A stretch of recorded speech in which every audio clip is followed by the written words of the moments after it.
Delegates, honored guests, welcome to the ceremonial opening of the high-level conference for heads of state and government on the 99th session of the conference of the 99th session of the conference of the parties as the meeting of the 19th session of the conference of the parties serving as the meeting of the parties to the Kyoto Protocol, and the sixth session of the conference of the parties serving as a meeting of the party to the Paris Agreement.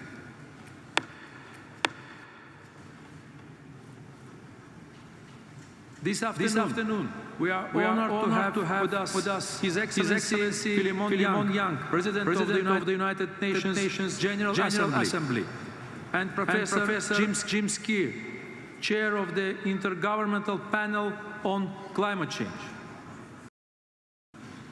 Distinguished delegates, it is my pleasure to Nations Climate Change Secretariat, Simon Steele, to address the plenary. Executive Secretary, you have the floor.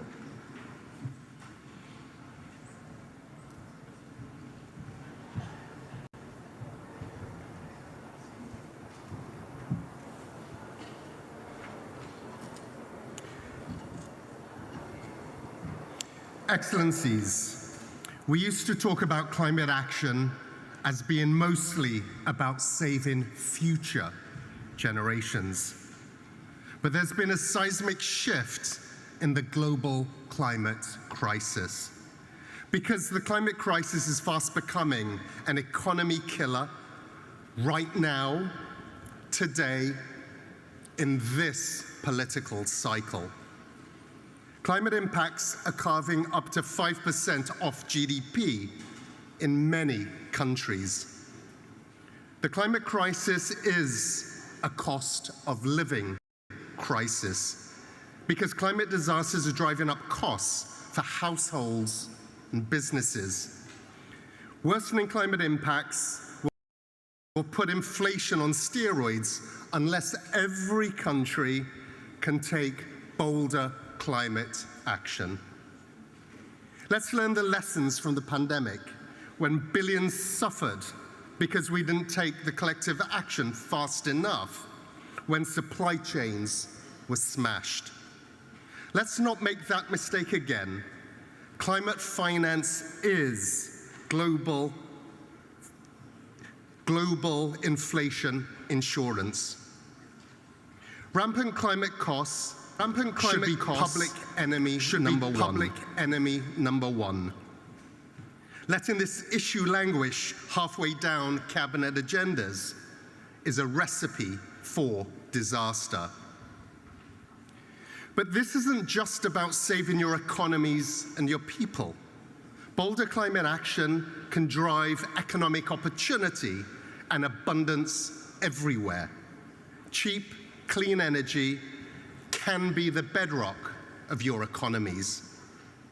It means more jobs, more growth, less pollution choking cities, healthier citizens, and stronger businesses. Billions of people simply cannot afford for their government to leave COP29 without a global climate finance goal. So for leaders here and back in capitals, make it clear that you expect a strong set of outcomes.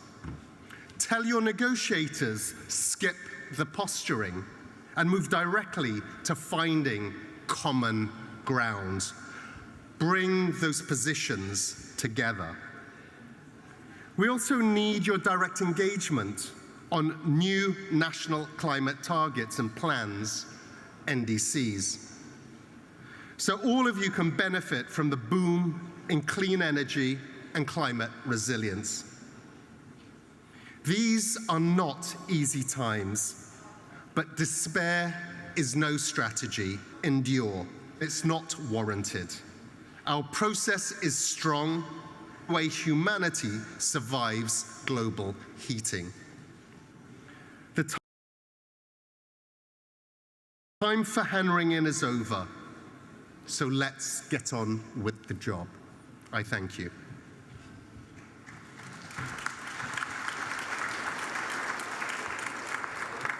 Thank you, Executive Secretary. It is my singular pleasure to invite His Excellency Philemon Yang, President of the United Nations General Assembly, to deliver a message to the plenary. Your Excellency, you have the floor.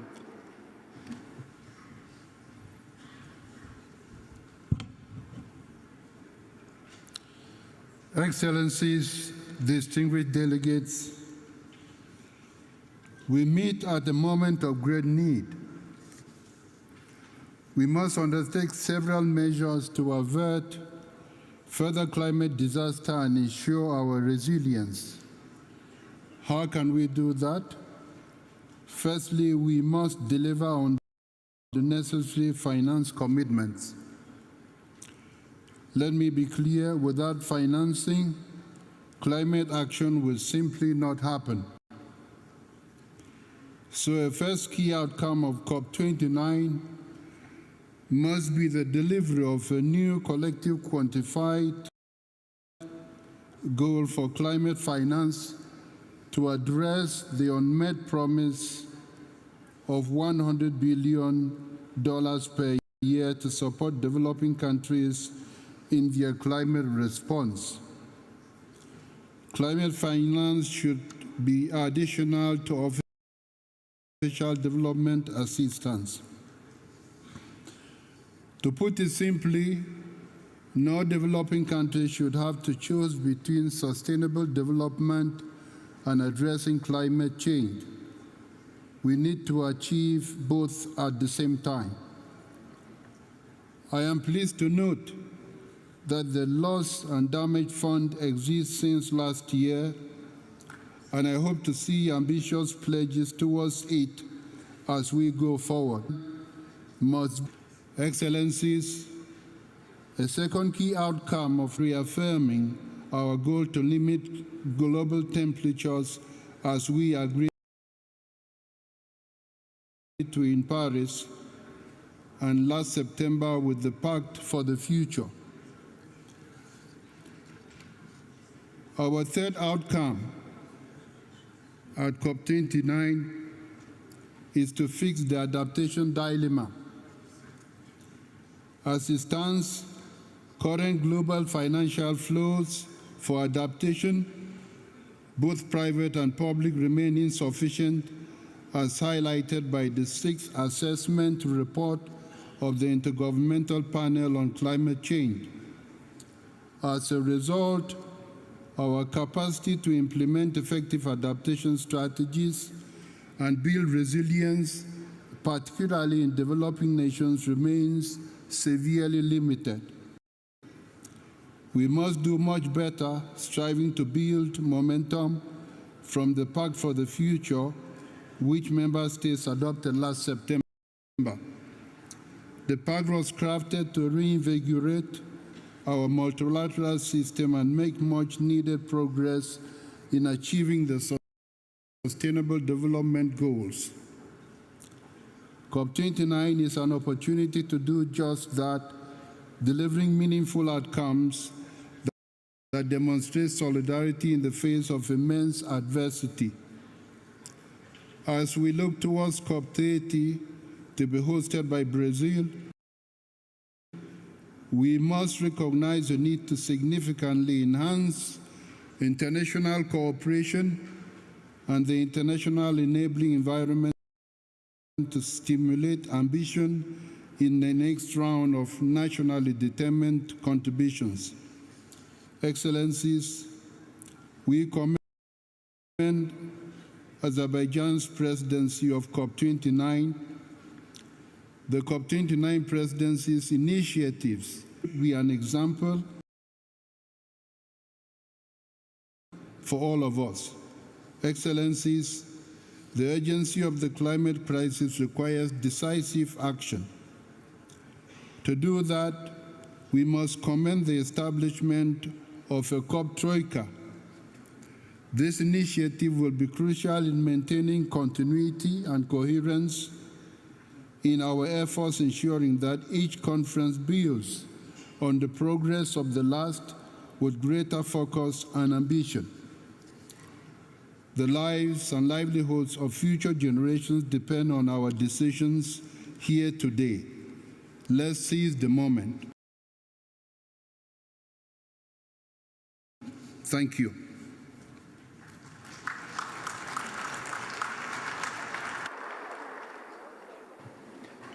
Thank you, Your Excellency.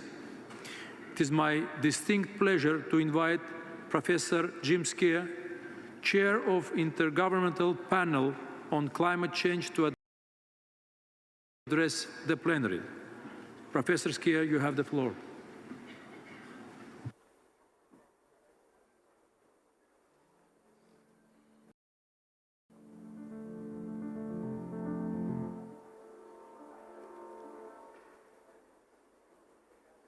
Ladies and gentlemen, as the chair of the Intergovernmental Panel on Climate Change, the IPCC, it's an honour to address the high-level segment of COP29. Climate change is no longer an abstract threat for a distant future. It's been unfolding in front of our eyes. In the 12 months since the last COP in the UAE, people across Asia and in the Sahel have endured extreme temperatures. Communities in the Americas have fought against devastating wildfires, and flood defences were put to the test in Central Europe when confronted with intense rainfall. Not to mention more recent events, communities have been shaken. Many people have lost their homes, their livelihoods and their lives by human activities through emissions of greenhouse gases that arise from unsustainable energy use, land use and land use change, and lifestyle patterns. The extremes we are witnessing have been aggravated by human-induced climate change. This is the new normal. Imagine what is in store in the coming decades if we don't act swiftly and decisively. With every fraction of a degree of warming, we face greater threats.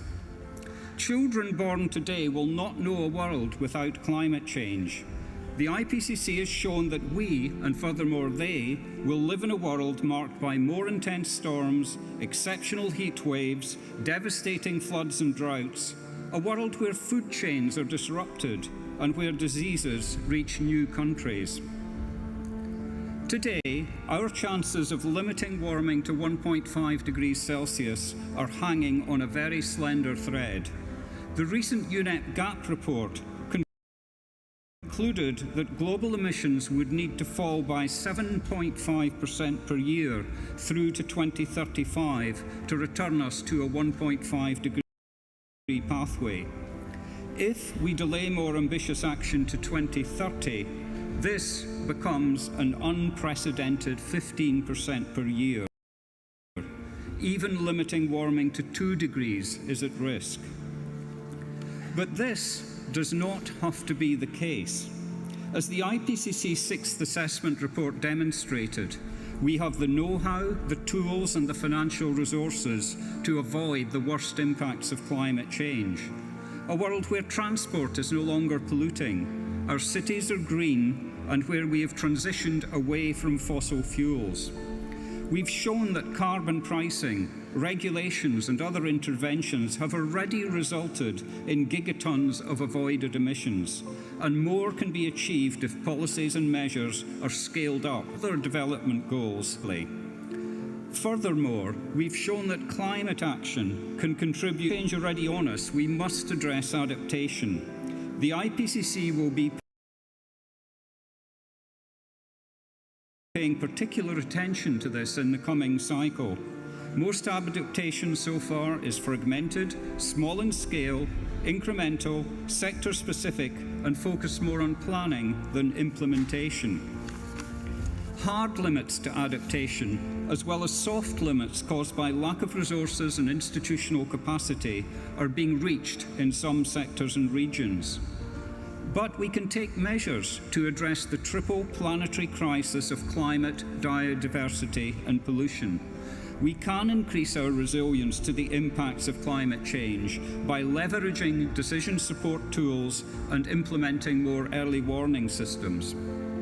Ladies and gentlemen, distinguished excellencies, the IPCC will continue to provide timely, robust, policy-relevant information to support accelerated adaptation efforts and cuts in emissions.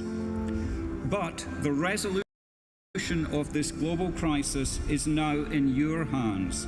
Decisions made here at COP29 will shape the legacy we leave behind to our children and grandchildren, and for the billions of people who deserve a livable planet. Thank you for your attention.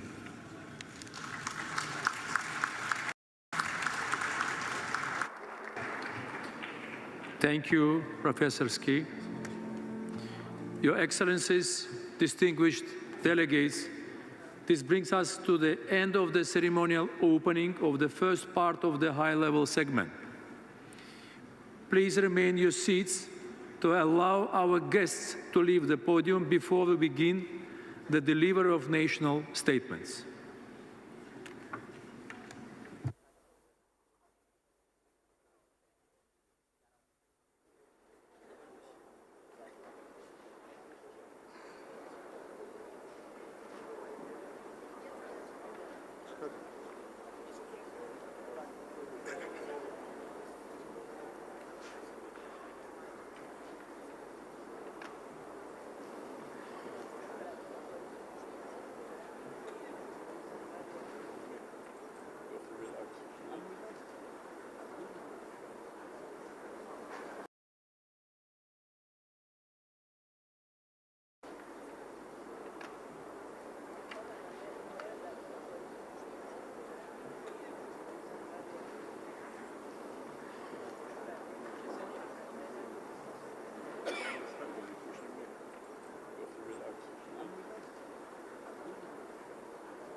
Your Excellencies, distinguished delegates, honorable guests, today heads of state and government will deliver their national statements. I would like to inform Your Excellencies of action in place to ensure effective time management. There is a 3-minute time limit for statements during the high-level segment. Statements should be as concise as possible, noting that full text of the official statements will be made available on the UNFCCC website. And finally, please note that heads of state or government who are not in the plenary at the time for delivery of their statement will be scheduled to speak at the end of the statements of the same category. Your Excellencies, distinguished delegates, honorable guests, I am looking forward to hearing about your achievements to welcome over 80 heads of state and government. Your presence here is a test. It is my pleasure to welcome in taking transformational steps to implement the Convention and the Paris Agreement. It is His Excellency Mr. Kassym-Jomart Tokayev, President of Kazakhstan. Your Excellency, you have the floor.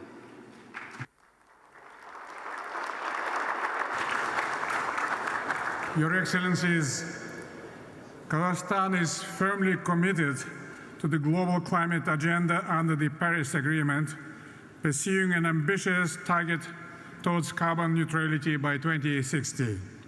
To achieve any climate goals, access to both predictable climate finance and technology is vital. The new collective quantified goal on climate finance should prioritize regions most impacted by climate change, including landlocked developing countries. Despite accounting for only 1% of global emissions, Central Asia faces multiple climate risks. To enhance our climate response, we must now leverage technologies such as artificial intelligence, satellite monitoring, and other digital tools for early warning and better water and land management. Together with our partners, we continue working on concrete projects on methane reduction, targeting the coal, oil, gas, and agricultural sectors. Today, we have achieved a threefold reduction. Kazakhstan, with its 200 million hectares of agricultural land, is well positioned for carbon farming, a promising set of agricultural practices to reduce greenhouse gases and improve soil quality. I invite all interested parties to explore these opportunities in Kazakhstan. Our country exports 43% of the world uranium supply and therefore plays a critical role in low-carbon nuclear power generation. In October, a nationwide referendum supported construction of the nuclear power plant in Kazakhstan. We are committed to ensuring the project's safety and efficiency through partnerships with global opportunities for cooperation. Kazakhstan is ready to be a major supplier of energy. The demand in these minerals should be responsible and socially just. Climate change is affecting global water cycle. The water-related disasters account for over 80% of all natural disasters, and we were not spared this year suffering from unprecedented floods. So we respond and recover from future natural disasters, and we will introduce comprehensive disaster risk management system. This December, we are partnering with France to host the One Water Summit to drive the momentum on water agenda. This summit will address issues in global water governance. The Caspian Sea is in danger. Saving the biggest lake in the world is a matter of common concern that requires long-term international cooperation. We support the initiative of President Aliyev to establish a group of experts from the Caspian states. Kazakhstan is intensifying its activities to preserve the Aral Sea. In conclusion, I express my sincere appreciation to the Azeri government for organizing this global gathering, and I believe that together we will be able to meet the defining challenge of this generation. Kazakhstan is strongly committed to multilateral pathways to a just, inclusive, transparent climate agenda. Thank you very much.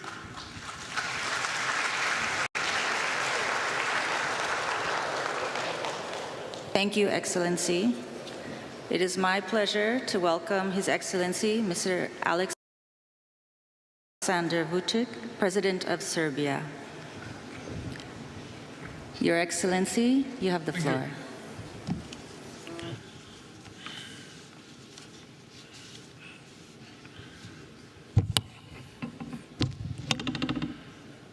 Your Excellencies, esteemed delegates,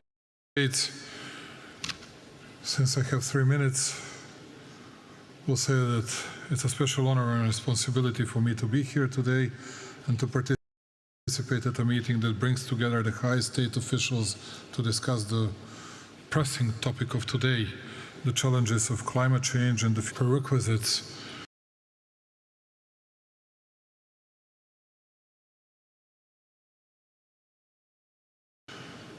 to start tackling the issue of fighting climate changes. Number one is we need to restore peace in the world. Nobody likes today the word peace because everybody wants to win against the other. Everybody wants to see the defeat of the other side. On the other hand, we need to invest much more in the peace. Otherwise, we'll have to put more money for armament, ordnance, weaponry, as we did and as we do today, instead of investing hugely into all necessary instruments in fighting climate changes. Yes, we need to tackle floods, droughts, wildfires, air and water pollution and everything else. But before that, we need to establish peace. And that's why I'm urging all big powers to settle the problems, to settle the issues in Ukraine, the Middle East, all over the world. Then we'll be able to start resolving all these issues. Number two, as you know, it's always the case, big and rich, they cause problems, and the poor countries and small countries are paying the price. And that's why I believe that it's very important for us to find new financial instruments. How are we going to be helpful to non-developed and developing countries, where we can find money to invest into new technologies? Are we able to foster IMF and World Bank to be much more helpful than they used to be? How are we going to tackle the issue of public debt to GDP ratio, because we are getting closer to 100% worldwide speaking, and that will mean a lot regarding climate change fightings and a thriving world for us, big and rich, to be helpful for poorer countries. Our legacy must be one of decisive action, rooted in hope. Let us leave this conference not only with renewed commitments, but with actionable plans that will shape our collective future. When I say this, once again going back to prerequisites, pre-terms for fighting climate changes, which is peace, peace, peace, and more of financial instruments that will be available for poorer countries. I thank you very much.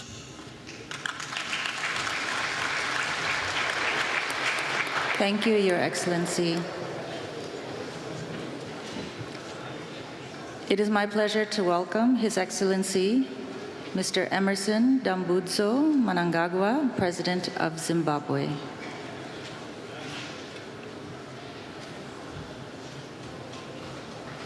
Your Excellency, you have the floor.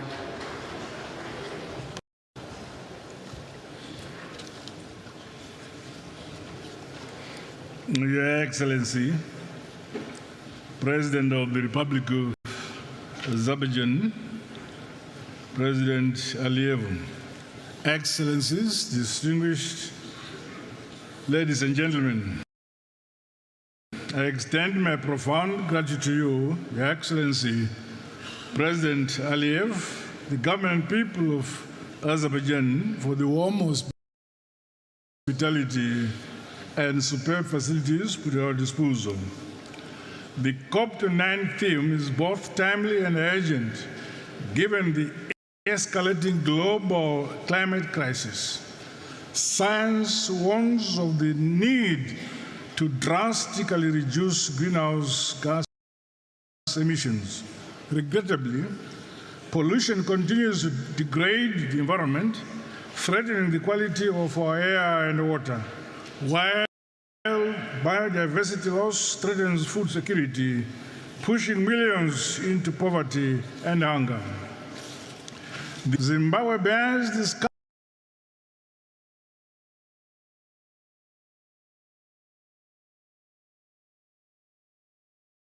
scars of climate change and is currently experiencing one of the most devastating El Nino-induced droughts in history. The drought has negatively impacted nearly every aspect of life in Zimbabwe. My government, in April this year, declared a national state of disaster. The crisis extends beyond Zimbabwe and is affecting the entire Southern Africa region.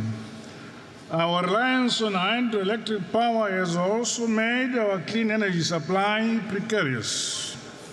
These cascading efforts underscore the vulnerability of developing countries like Zimbabwe to climate change while contributing minimally to global emissions.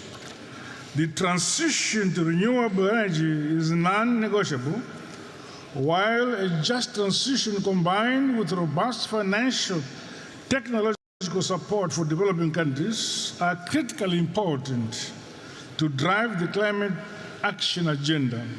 As such, my country is implementing the nationally determined contribution implementation plan and investment framework to aid in our resource mobilization. Additionally, Zimbabwe recently developed a national carbon market framework which puts Article 6 compliance framework at the heart of Zimbabwe's climate change strategy. Zimbabwe welcomes the formal registration of the group of landlocked developing countries as a negotiating group in global climate processes. As we reflect on the commitments made at the recent Summit of the Future, I urge us all to align our climate actions with our broader vision for more just, peaceful, and inclusive order. Let us act decisively to build a legacy of hope, resilience, and on a health earth. I thank you.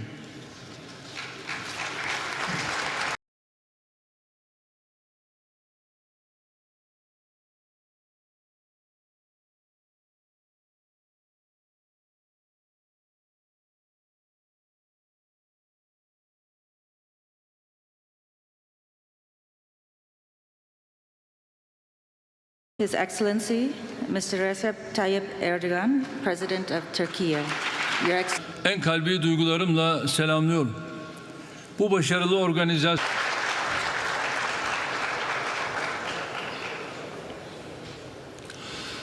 saygıdeğer devlet ve hükümet başkanları ve samimi ev sahiplikleri için Cumhurbaşkanı İlham Aliyev kardeşimi özellikle tebrik ediyorum.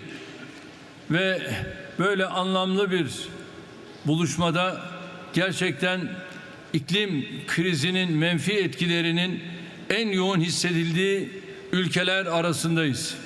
2053 yılı için net sıfır emisyona ulaşma ve yeşil kalkınma vizyonumuz ekseninde kilit sektörlerimizi dönüştürüyoruz. Yeşil finans stratejisini uygulama ve ulusal yeşil taksonomi oluşturma gayretlerimiz devam ediyor. Emisyon ticaret sistemini de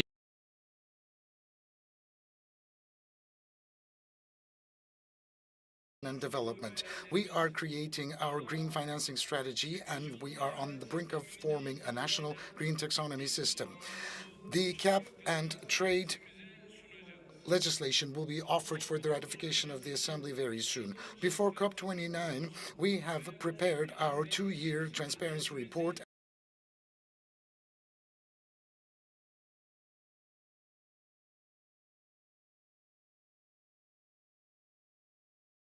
The climate change mitigation adaptation strategy action plans had been already mobilized. In the established structure, the part of the renewable energy reached 59% in our country. And with this rate, we are ranking number 5 in Europe and first in the world.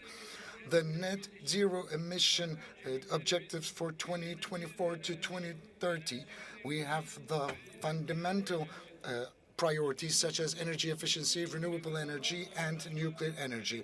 Today, we have a total capacity of 31,000 megawatts of wind power and 23,000 megawatts of solar power, which will reach 120,000 megawatts in the year 2030.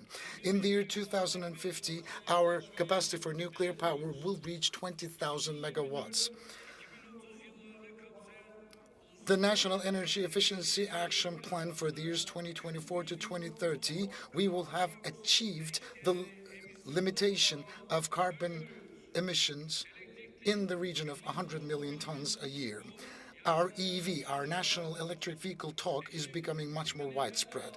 And under the auspices of my spouse, Ms. Emine Erdogan, had initiated a first domestic and then a global initiative, which is the Zero Waste Project, and it is gaining momentum for us in our fight against climate change.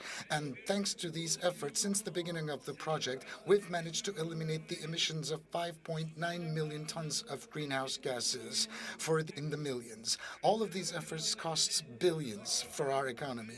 For water efficiency, our global fight, and we need to render it much more effective. And I know that the climate financing requirements will be for afforestation every year, especially needed by those developing countries. Dear participants, for the future generations,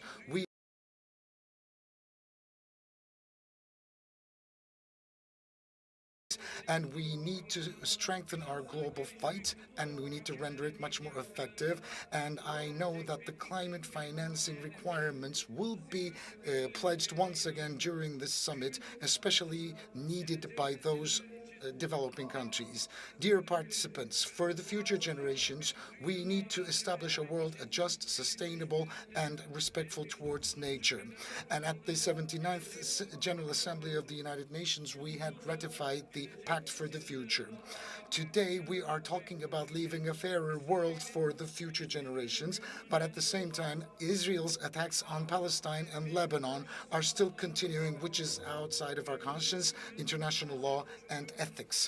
The existing government is unfortunately massacring children, women, and elderly, and they are causing a major disaster, natural disaster as well. Because of the Israeli attacks, the chemicals penetrating the soil and the underground water resources are obscuring the future of Gaza children. This is a heavy humanitarian and an environmental disaster, and those who are responsible should be held accountable in international courts. Dear friends, 2026 United Nations Climate Change 31st Conference of the Parties will hopefully be host in our country, and for that we have declared officially our nomination. We would like to in advance thank all the countries supporting our candidacy, and we are looking forward to receiving the support of many others. With these thoughts in mind, I would like to salute you all with love and respect, and I would like to congratulate my dear and august brother Ilham Aliyev for this wonderfully organized summit.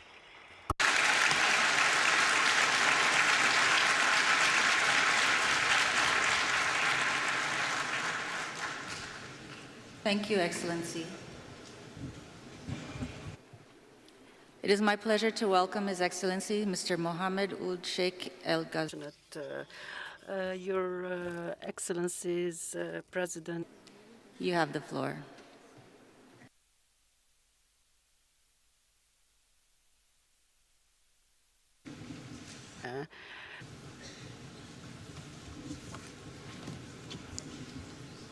Bismillah ar-Rahman ar-Rahim. In the name of God, the most merciful and the most compassionate, Your Excellencies, President, gentlemen, I would like to congratulate His Excellency, Secretary General of the UN, the President of the Republic of Azerbaijan, as well as the people of others, ladies and gentlemen. I would like to congratulate His Excellency Azerbaijan for their excellent organization of COP29. The Conference of the Parties to the UNFCCC.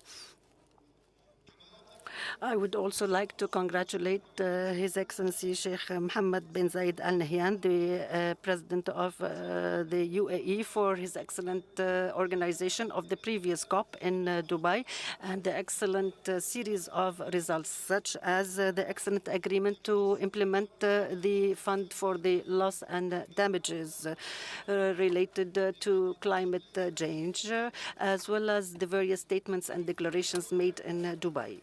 I would like to congratulate His Excellency Antonio Guterres, the Secretary General of the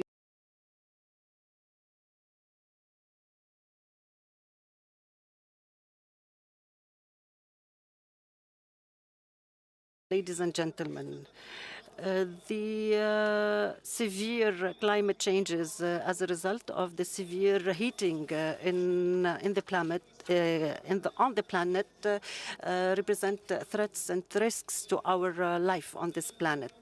Thus, today we feel the urgent need to counter the negative effects of climate change, and we are responsible. We have this historic responsibility to move very swiftly in order to make amends before it is too late. In spite of our limited emissions, we feel the desertification, the floods, and the other negative results of climate change. All these risk our systems of livelihood as well as our economies.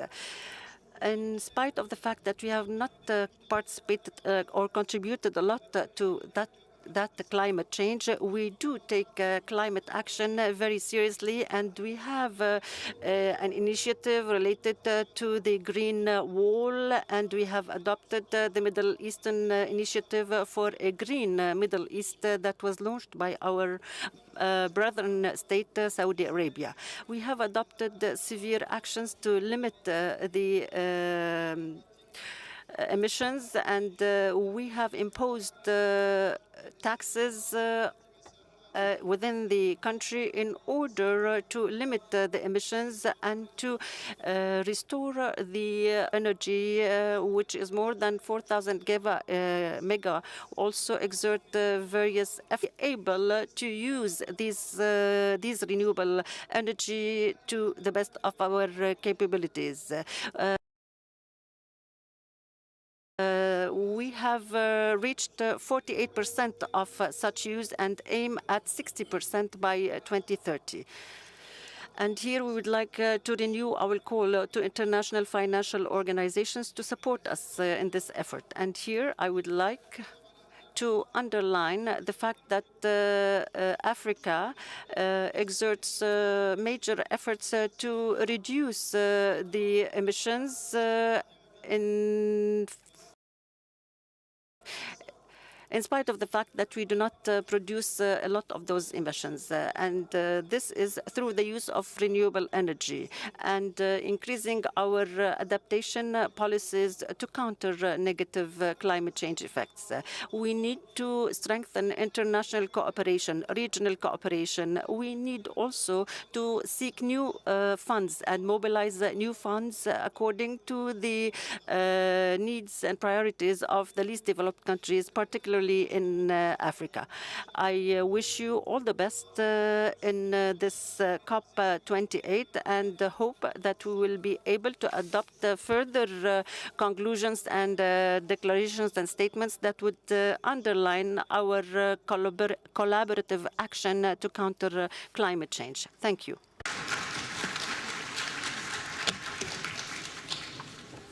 Thank you, Your Excellency.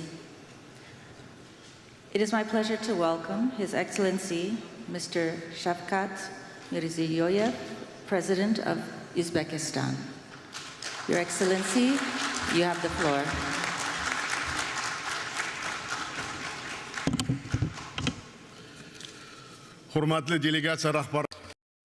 The distinguished heads of delegations, First of all, I would like to sincerely congratulate the President of the Republic of Azerbaijan, His Excellency Ilham Aliyev, for the excellent organization of this historic conference in the beautiful city of Baku. We fully support Azerbaijan's active efforts in broadening the international partnership to effectively address current climate challenges. Dear participants of the conference, climate change is now emerging as a major global threat and directly influencing the escalation of geopolitical tensions. It primarily exacerbates the problems of poverty eradication, food and energy security, as well as access to water and resources. In Central Asia, we feel these problems especially acutely. Climate challenges are posing new barriers to improving the quality of life of our people and implementing national development strategies. Our main goal under the Paris Agreement is to prevent the region from outpacing temperature rise and to keep it within 1.52 degrees this century. In this regard, we are actively pursuing extensive reforms in Uzbekistan to achieve carbon neutrality. We have set a target to reduce greenhouse gas emissions by 35% by the year 2030. We are ready to extend this commitment by the year 2050. We will increase the share of green energy to 40%. We are creating electric vehicle and green hydrogen clusters, along with hubs for solar and wind energy generation. We are drastically expanding green areas under the Yeşil Mekan Green Space program. Together with neighboring countries, we have embarked upon the implementation of a regional climate strategy. In the coming days, we will sign a multilateral agreement on supplying green energy to the European Union. Dear ladies and gentlemen, Uzbekistan is committed to expanding its practical contributions to jointly overcoming the consequences of global climate change. First, increasing the technical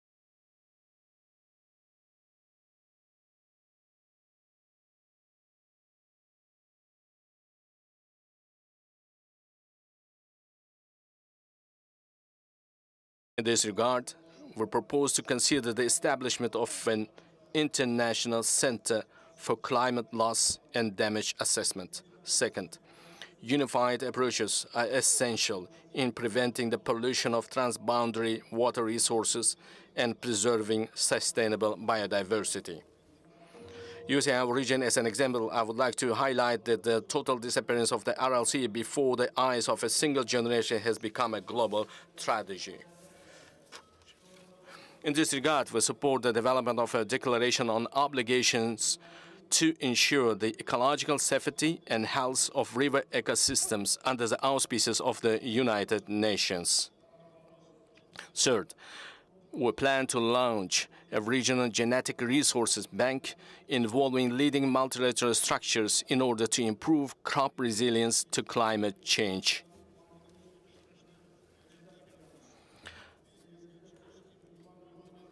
We put forward an initiative to create in our country the UN Agro-Industry Innovation Hub for landlocked countries.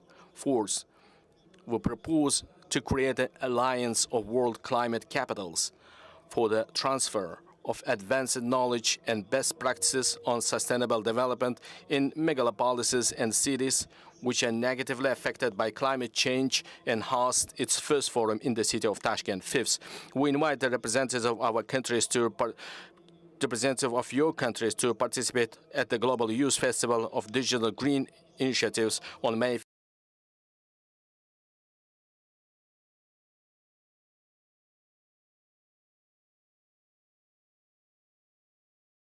open dialogue and partnership for common well-being and green development. Thank you for your kind attention. Welcome. His Excellency Mr. Umaro Sissoco Embalo. Thank you, Excellency. Your Excellency, you have the floor.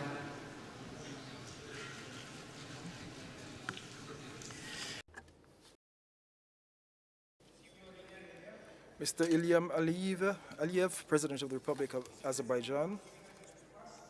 The 29th Conference of the Parties to the United Nations Framework Convention on Climate Change is being held at a time of global climate crisis that calls for urgent and coordinated action. We must have the political will to take responsibility and collectively address the current challenges with the necessary spirit of cooperation and solidarity. In Guinea-Bissau, we have implemented a series of strategic actions to mitigate climate impacts and strengthen the resilience of our communities. We have launched reforestation and mangrove protection projects, which are essential for biodiversity preservation and also for carbon absorption. We're also promoting water conservation initiatives and strengthening sustainable agriculture, which we consider critical sectors to ensure food security. These measures enhance the adaptive capacities of our communities and ecosystems. We will intensify these efforts with new projects outlined in our national strategy. Excellencies, ladies and gentlemen, we reaffirm the crucial role of multilateralism in the fight against climate change. We need cooperation to implement appropriate policies and to secure the climate financing that is required. The commitment of our partners and the support of the international community will be essential to ensure a fair and accessible energy transition respecting the principle of common but differentiated responsibilities. Regarding the commitments of this COP29, Guinea-Bissau reiterates its determination to carry out the areas. Number one, particularly in the following priority areas. Number one, adaptation and resilience. In this regard, international support is needed to continue to invest in programs that strengthen the resilience of our ecosystems and communities, mainly through biodiversity conservation and climate risk mitigation strategies. Number two, loss and damage. Given the climate consequences already being experienced in our country, we advocate for the full operationalization of the Warsaw loss and damage mechanism. We need financial resources to compensate for the damages caused by extreme climate events. Number three, climate financing. We remind everyone of the urgent need for fair and accessible climate financing for developing countries. Allocating adequate resources to vulnerable countries such as Guinea-Bissau is a priority and a necessary condition for enhancing resilience and adaptive capacity. We are committed, and this is number four, to developing renewable energy sources and reducing our dependence on fossil fuels, promoting a fair energy or just energy transition, rather, that directly benefits our populations. Distinguished delegates, excellencies, climate change knows no borders. We must act globally, and we must make bold decisions and take appropriate measures. Guinea-Bissau reaffirms its commitment to contributing to an adequate collective response for a resilient and sustainable future. We trust that the decisions made here in Baku will demonstrate our collective awareness of the serious dangers threatening the globe, as well as commitments to adopt dynamic commitments in favor of climate justice, international solidarity, and sustainable development. It is our duty to express our will, unite our forces and resources to preserve our planet and to build a safer and more equitable world. Thank you very much. Thank you, Your Excellency. It is my pleasure to welcome His Excellency Mr. Andrzej Duda, President of Poland. Your Excellency, you have the floor.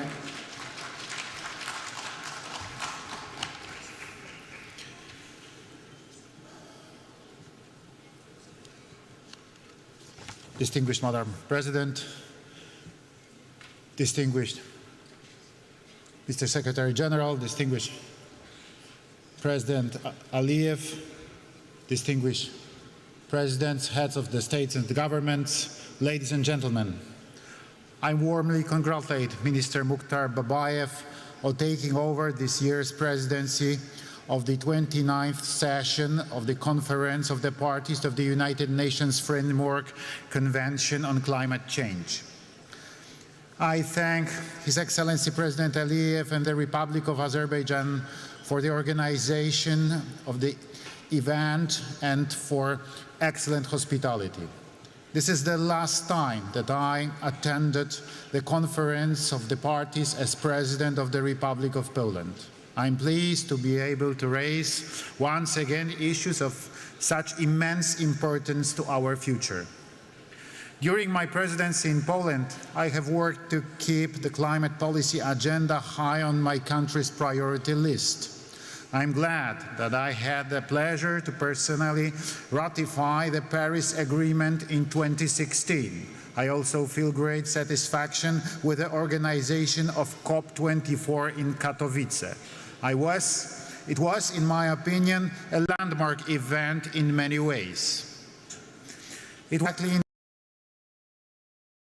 COP24 in Katowice. It was, in my opinion, a landmark event in many ways. It was exactly in Katowice that we adopted the so-called Katowice Rule Book, a guide to implementing the tenet of the Paris Agreement. It was also there that the idea of the Declaration on Solidarity and Just Transition was born. Today, it constitutes the benchmark for energy and economic transformation across the world. Since then, I have consistently repeated that a just transition cannot take place against societies and to determine of the current living conditions. At the last year's COP28 in Dubai, I stressed that we still pay too little attention to the human dimension. And yet, a just transition must be carried out in a sensible way so that it benefits people in the first place. COP24 in Katowice also adopted a ministerial declaration, Forests for Climate, which highlighted the need to use forests in climate policy as natural sinks and reservoirs for greenhouse gases. Poland the woodland and cares for them because they are also provide a home and habitat for many species of plants, animals and fungi living in Poland. Preserving biodiversity is a precondition for the existence of the life on Earth. I touched upon this issue in my speech at the UN preliminary session on biodiversity in 2020. Ladies and gentlemen, at a time of so many climate changes and threats, a key conclusion for us should be to strengthen synergies between the following conventions.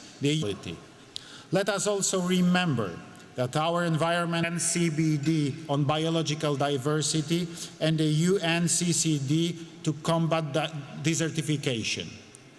It is also important to take joint action until efforts are being undermined by the wars going on in the world. Russian aggression against Ukraine has shown us that armed conflicts also result in serious environmental damage and pollution. Therefore, our actions must be comprehensive because environmental protection is also conflict prevention. Excellencies, despite challenges, Poland fulfills all its obligations and is consistent in following the path of sustainable development and just transition. A year ago in Dubai, I mentioned Poland's plans and efforts to create a balanced energy mix that will ensure our energy security along with the development of renewable energy sources. In Poland, the wind power sector continues to grow, and we have a surge in home and large-scale photovoltaic installations. At the same time, we are drilling more wells for the development of geothermal energy.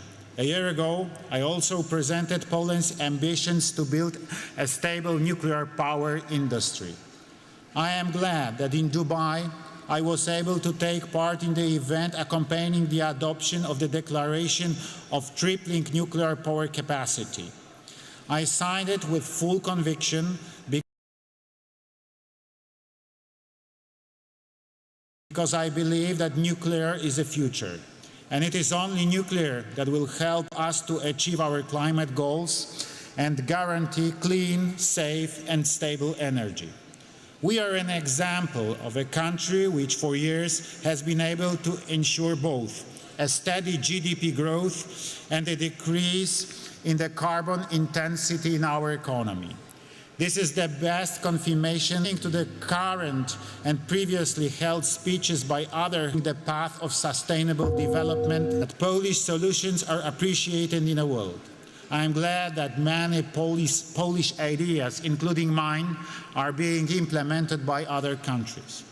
Let's cooperate and inspire each other in order to jointly bring about new pro-climate solutions that are beneficial to humans, the environment, and the climate. Thank you.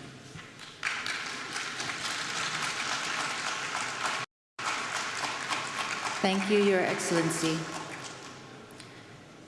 It is my pleasure to welcome His Excellency, Mr. Emomali Rahmon, President of Tajikistan.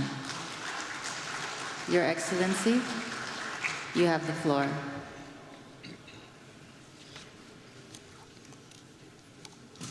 Your Excellency, Chairperson, ladies and gentlemen,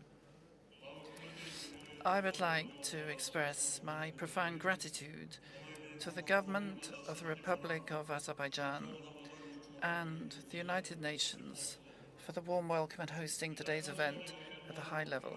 Over the last 5 years, we have continuously witnessed the hottest years and months across all observation periods. According to experts' reports, 2024 is also recorded as the hottest year ever. We therefore need to significantly increase our efforts and actions to address climate issues.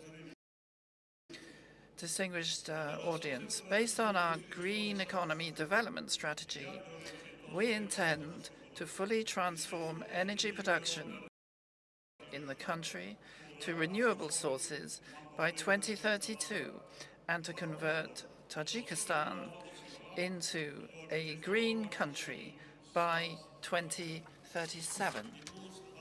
Today, already 98% of our electricity is produced from hydropower, which is green energy. And Tajikistan, with an important point I would like to draw your attention of greenhouse hydropower, which is green energy. And Tajikistan, with its lowest indicators of greenhouse gas emissions, is ranked 130th in the world in terms of carbon dioxide emissions. Another important point I would like to draw your attention to is the nexus between water and climate. It is pleasing to note that the COP29 will adopt a declaration on water for climate action. In this regard, we must pay special attention to the accelerated melting of the glaciers, which is occurring due to the consequences of climate change. In this context, at the initiative of Tajikistan, the United Nations General Assembly declared the year 2025 as the Year of Glaciers Preservation. According to this resolution, the World Day of Glaciers has been proclaimed, and an international trust fund of glaciers preservation has been established under the United Nations. Tajikistan has contributed its share to this fund and calls on all partners to support this initiative. Furthermore, in accordance with this resolution, it has been decided to hold the high-level international conference on glacier preservation in Dushanbe in May 2025. As a part of this topic, at the initiative of Tajikistan and France, the UN General Assembly has declared the years 2025 to 2034 as the decade of action for supporting cryospheric sciences.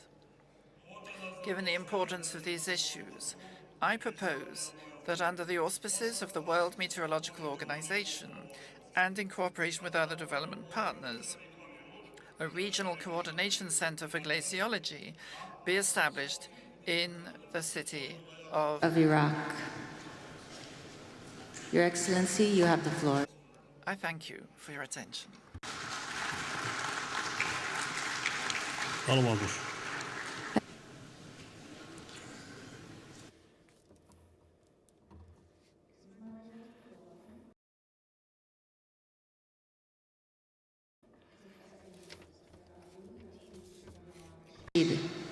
President of Iraq. Your Excellency, you have the floor.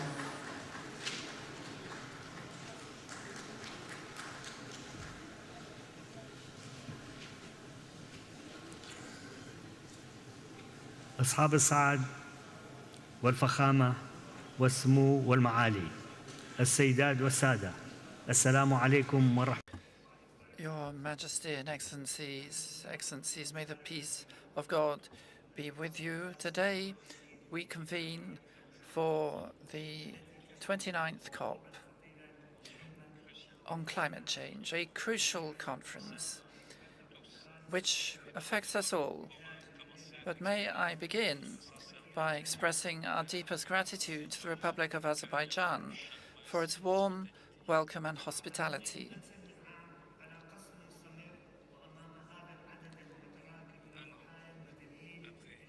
One year on from the constant bombing and incessant killings of women and children in Gaza, I call on the international community to bring about an immediate ceasefire and humanitarian aid to the victims and recognize the right of the Palestinian people to self-determination and to determine their own future, with Al-Quds Jerusalem as its capital. Indeed, we hope that the discussions at this conference will culminate in proportionate decisions equal to the growing global challenges of climate change, such as the tragic flooding in densely populated area in Spain recently, with a huge loss of human life. And we extend our heartfelt condolences to the families of the victims. These challenges gravely affect farmland, and they jeopardize their food security and social and health situation. Placement of the impacts are very strongly felt. In Iraq, we are suffering from record heat waves and increasing dust, sandstorms, and a reduction in farmland, and a reduction in biodiversity, and an increase in desertification and drought. Such climate change has also led to the displacement of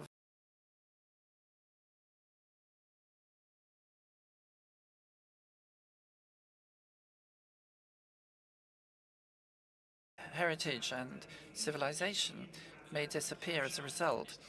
Although the historic contribution of Iraq to global greenhouse gas emissions is very low, as is the case in most developing countries, we feel that climate justice must be at the heart of our discussions, because these are human rights, and we have an obligation not only to current generations, but future generations, whose survival will depend on the decisions we take now. And we trust that these negotiations will lead to tangible measures and clear and effective mechanisms, such as the Loss and Damage Fund, its activation after it was created last year. We reaffirm our commitment to the principles of fairness, equity, and common but differentiated responsibilities in facing climate change. Iraq depends a great deal on fossil fuels, and it's especially vulnerable to climate change and any measures taken to tackle it, which is why we call on the countries of the region affected by the same climate problems to establish a negotiating group to coordinate their efforts and to work hand in hand so that our collective contribution is greater than the sum of our parts. And on the same principle, we call on the major global... Iraq, ladies and gentlemen, is working to honor its commitments under the Convention's action. And if some of those economies decide to withdraw, then we call on and to adapt countries, whether they political or private or public, to step up their commitments. And other international agreements related to climate in order to reduce its greenhouse gas emissions and to adapt to the impact of climate change, as well as to mitigate the effects, while also to bring about renewable transition.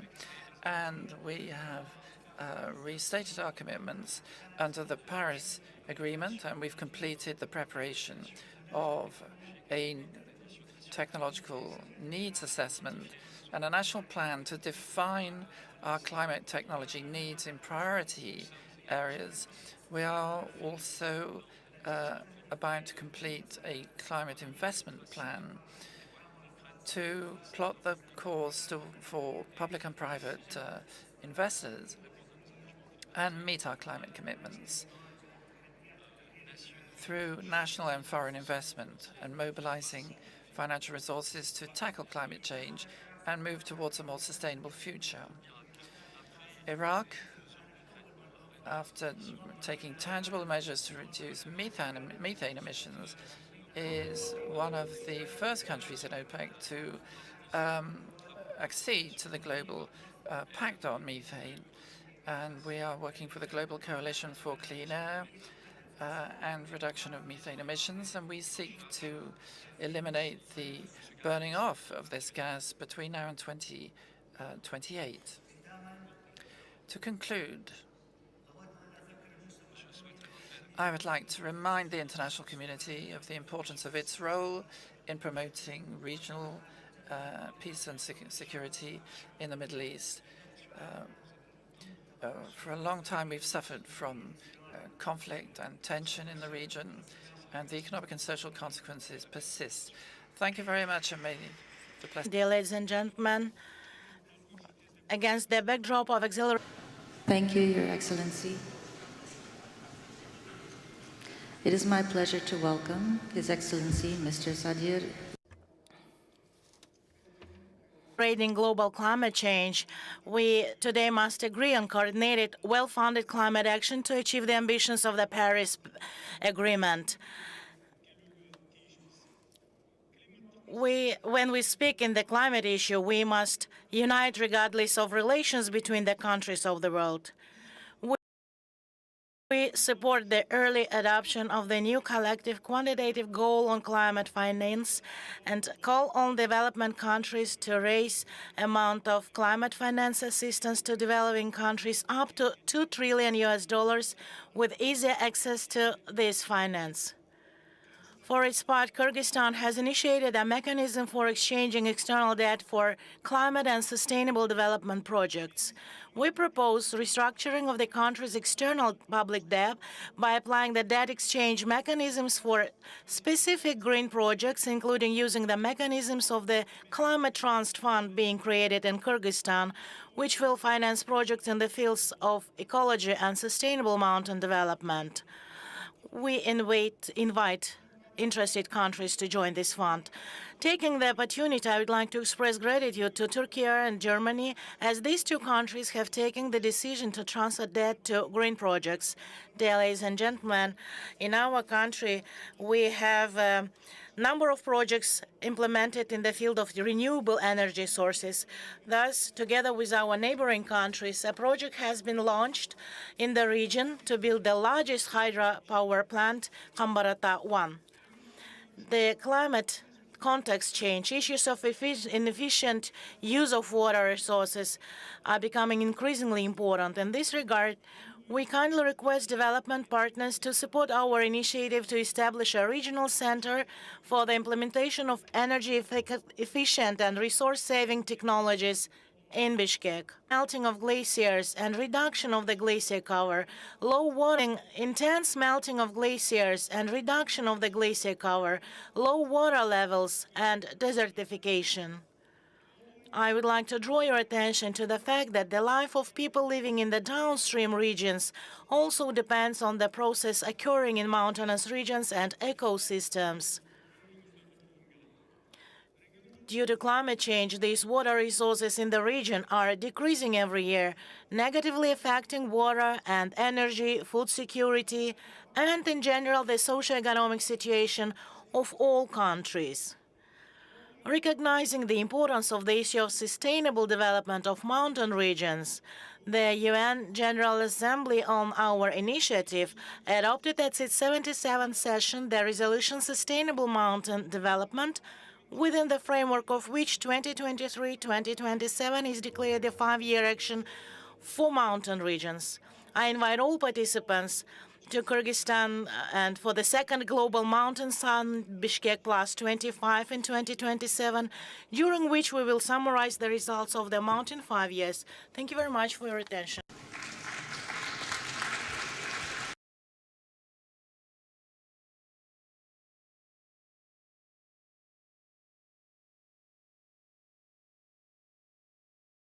His Excellency Mr. Denis Sassou Nguesso, President of Congo. Your Excellency, you have the floor.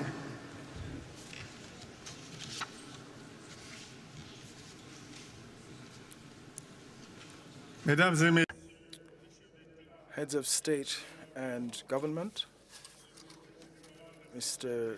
Secretary General of the United Nations, Mr. President of COP29, ladies and gentlemen, allow me to begin with words of congratulation to the Republic of Azerbaijan, to its president and government for their excellent organization of COP29.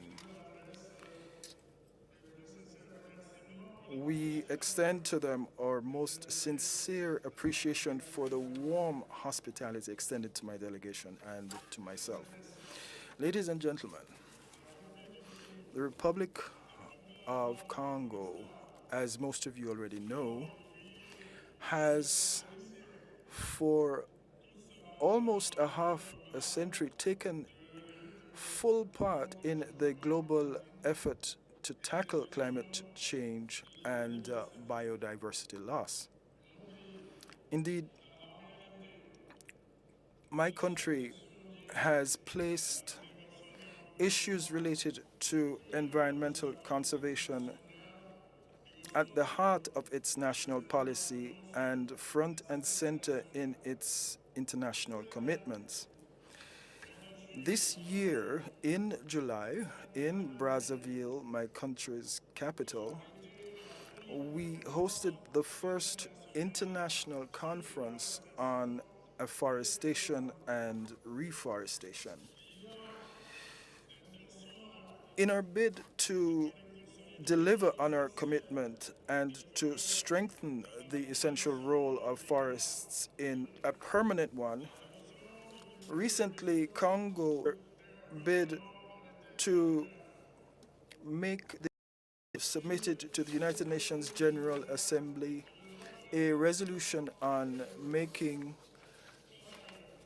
declaring a global decade of afforestation and reforestation. Furthermore, jointly with the group of African forest countries known as the C15, the Republic of the Congo is today carrying what can be styled as a climate justice initiative.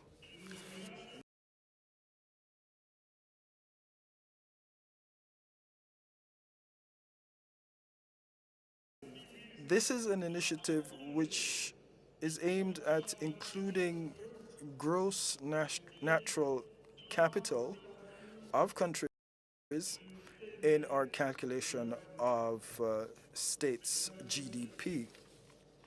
Ladies and gentlemen, in 2015, we had all placed our hopes in the Paris Agreement. For This agreement, which is based on the principle of climate justice and the just transition, clearly establishes a global framework to tackle climate change and to keep global warming to under 1.5 degrees Celsius.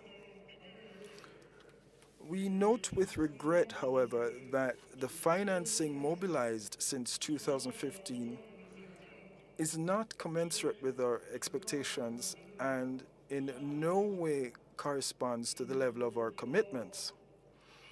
We're particularly concerned over the issue of climate financing. And here I must note that the commitment, or pledge rather, of $100 billion in 2009 for the period running 2010 to 2020 was fulfilled only in 2022. The new collective quantified goal for climate financing must be based on scientific data that take into account the impact and needs of developing $1 billion tackling climate change.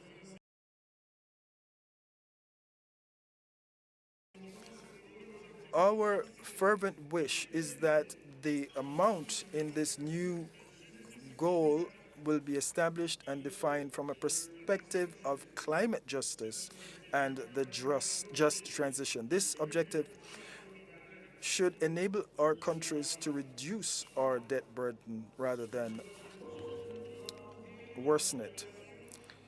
Lastly, this new collective quantified goal should cover mitigation and adaptation in a balanced way. And in order to do so, substantial efforts must also be made to ensure that loss and damage are taken into account, because we must have substantial resources in place to tackle the impact of extreme events and to deal with any eventualities. And here I must welcome the fact that an encouraging step was taken here when we adopted here in Baku Article 6.4 of the Paris Agreement. We believe that this tool under the Paris Agreement, which enables us to transfer carbon credits between low greenhouse gas emitting countries and emitting countries, will open a pathway to interstate, international, and structured cooperation that will foster sustainable development, resilience, and economic diversification in developing countries. Ladies and gentlemen, the ecological transition which we all yearn for will not take place unless we have innovative financing mechanisms in place. Mechanisms that can help us open up new prospects for development based on resilience, sustainability, and on carbon neutrality. This is a challenge which we have before us here and now. Thank you. Thank you, Your Excellency.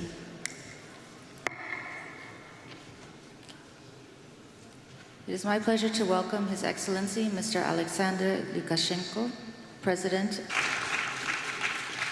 Your Excellency, you have the floor.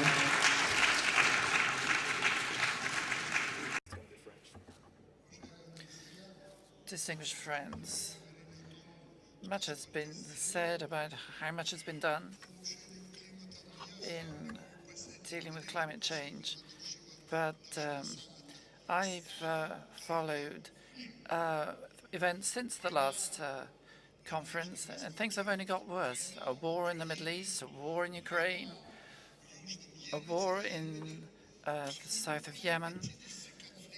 There are more than 50 conflicts in the world which are having a harsh effect on the climate and on our planet.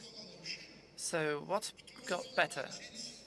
And who's started paying for the emissions. It's sufficient to say that today, when there's been so much concern about the deterioration of the climate,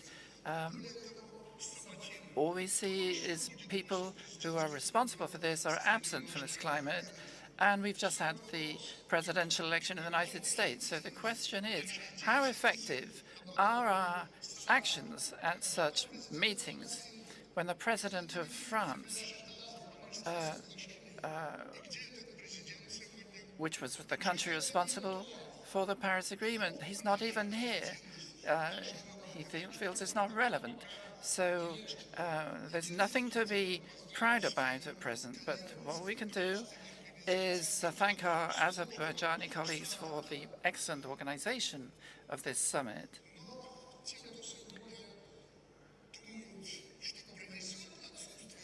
But what will come from the absence of people from this summit? It's not going to come from the United States. Recently, so many people died in Valencia, which shows what we're doing about improving the climate.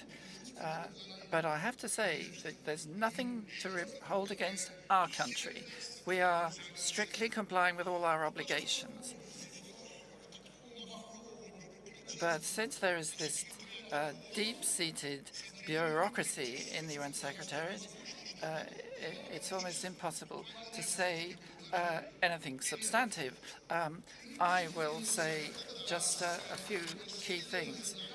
The climate has changed. It's a fact of life, and therefore the prime task is to restructure national economies, first and foremost agriculture, to take into account of the changing conditions and adapt it to these difficulties. And we have experience which we're prepared to share.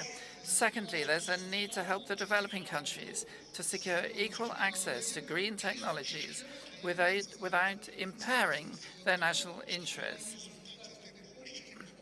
and so that they don't become enslaved as a result. And everything needs to be done to do away with those things which hamper international technology trade and exchange of innovation and best practice. Thirdly, we've already had to deal objectively. There's a need when new production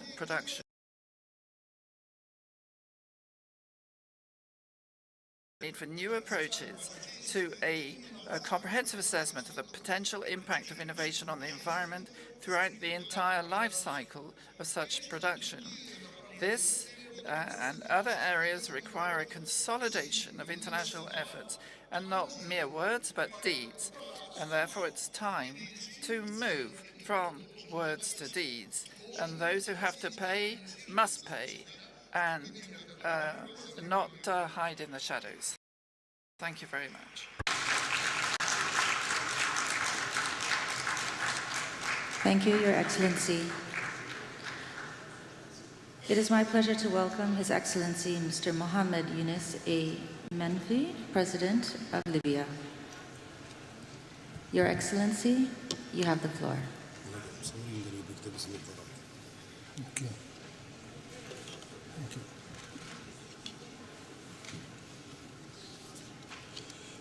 بسم الله الرحمن الرحيم السيد. In the name of God the Merciful.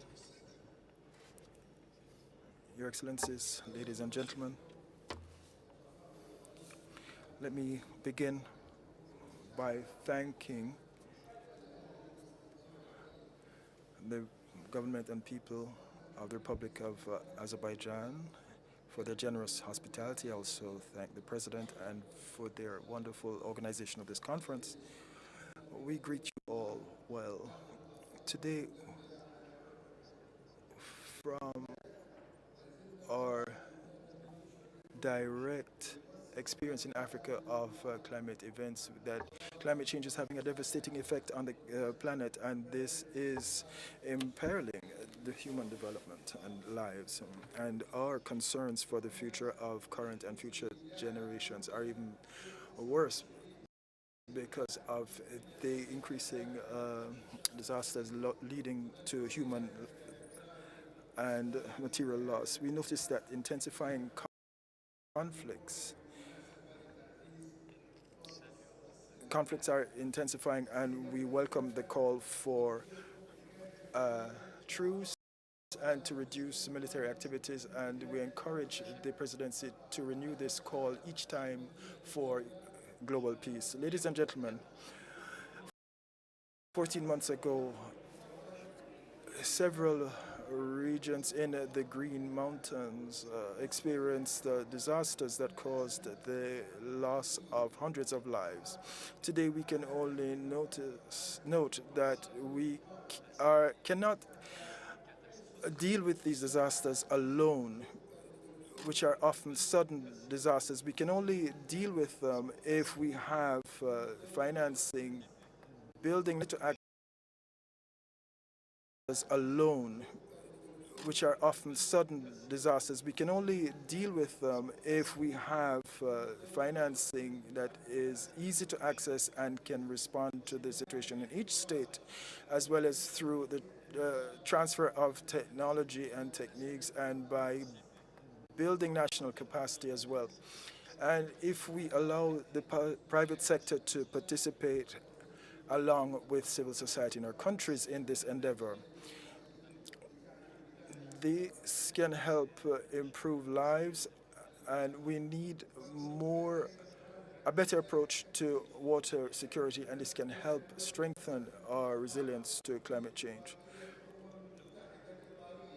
We reaffirm the need to look into the pledges undertaken by the developed countries under the UNFCCC with respect to transfer of technology, financing, and so on. Libyan cooperation announced the initiative following COP28 that we will be expanding the plant cover in Libya to reduce emissions and to capture carbon emissions.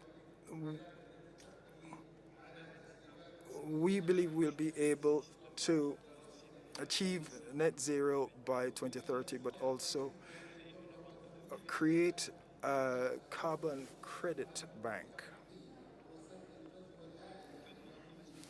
Like the other countries, we wish to deal with the financing gap. We need financing that will come from multiple sources, and we must enable access to financing through the World Bank, the IMF, and other IFIs, so that there will be access to participate in any international effort to reduce projects, so that these house gas emissions and to strengthen biodiversity. Thank you. Education and for sharing best practices. It is my pleasure to welcome His Excellency, Mr. Rumen Radev. Greenhouse gas emissions and to strengthen biodiversity. Thank you. Thank you, Your Excellency. It is my pleasure to welcome His Excellency, Mr. Rumen Radev, President of Bulgaria. Your Excellency, you have the floor. Excellencies, let me first express my gratitude to our host, the Republic of Azerbaijan, and the Presidency of the Conference for organizing this significant event in times of political, security, and climate challenges all around the world. The continuity of our actions is crucial to deliver ambitious and balanced approach to achieve the climate goals in the complex geopolitical context. Agreeing on the achievable new collective quantitative goal on finance will be the main expected outcome of this conference. The new goal must provide financing from all possible sources, both public and private, to address the financing needs for mitigation and adaptation measures, focusing on the most vulnerable countries.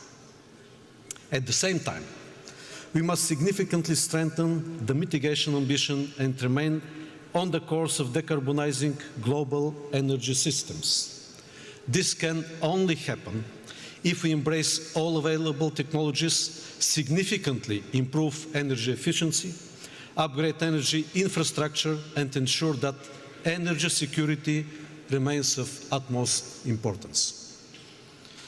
Bulgaria is committed to not only be a part of regional energy cooperation initiatives across Central and Eastern Europe, the Balkans and the Black Sea region, but also beyond, by standing into all policies and strategies. We call for who share our priorities on climate neutrality, just energy transition, energy security, and low carbon this summer. As no region is spared from deadly and costly climate-related disasters, all parties should undertake great efforts to integrate climate change adaptation and resilience into all policies and strategies. We call for continuing support for climate science and education. Bulgaria proudly hosted the IPCC session this summer.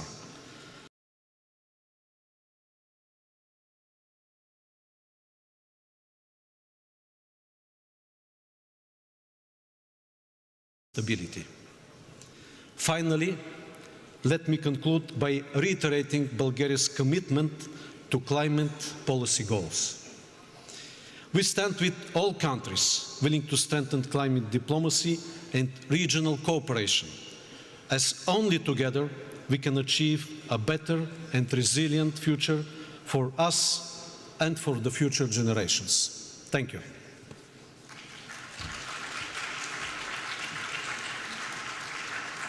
Thank you, Your Excellency. It is my pleasure to welcome His Excellency, Mr. Mohamed Muizu, President of Maldives. Your Excellency, you have the floor.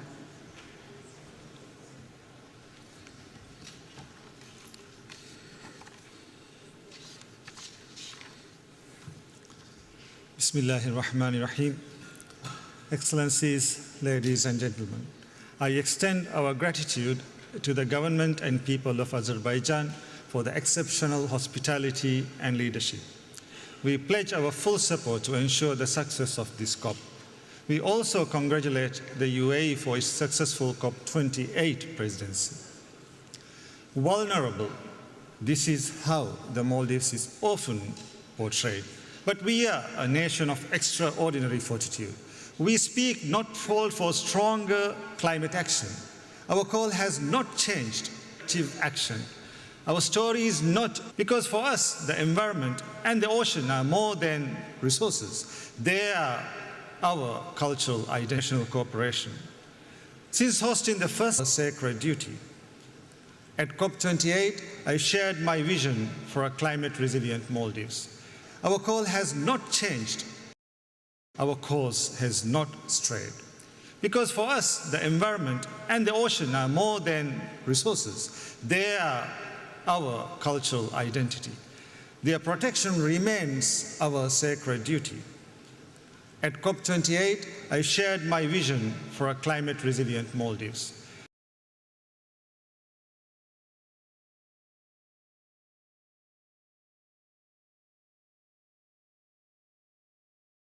Initiatives to strengthen food security and affordable housing and economic diversification through expanding port services, special economic zones, in addition to new development banking, unlocking new investment opportunities. We will soon unveil our 20-year vision, the blueprint for a sustainable, climate-resilient, developed nation by 2040.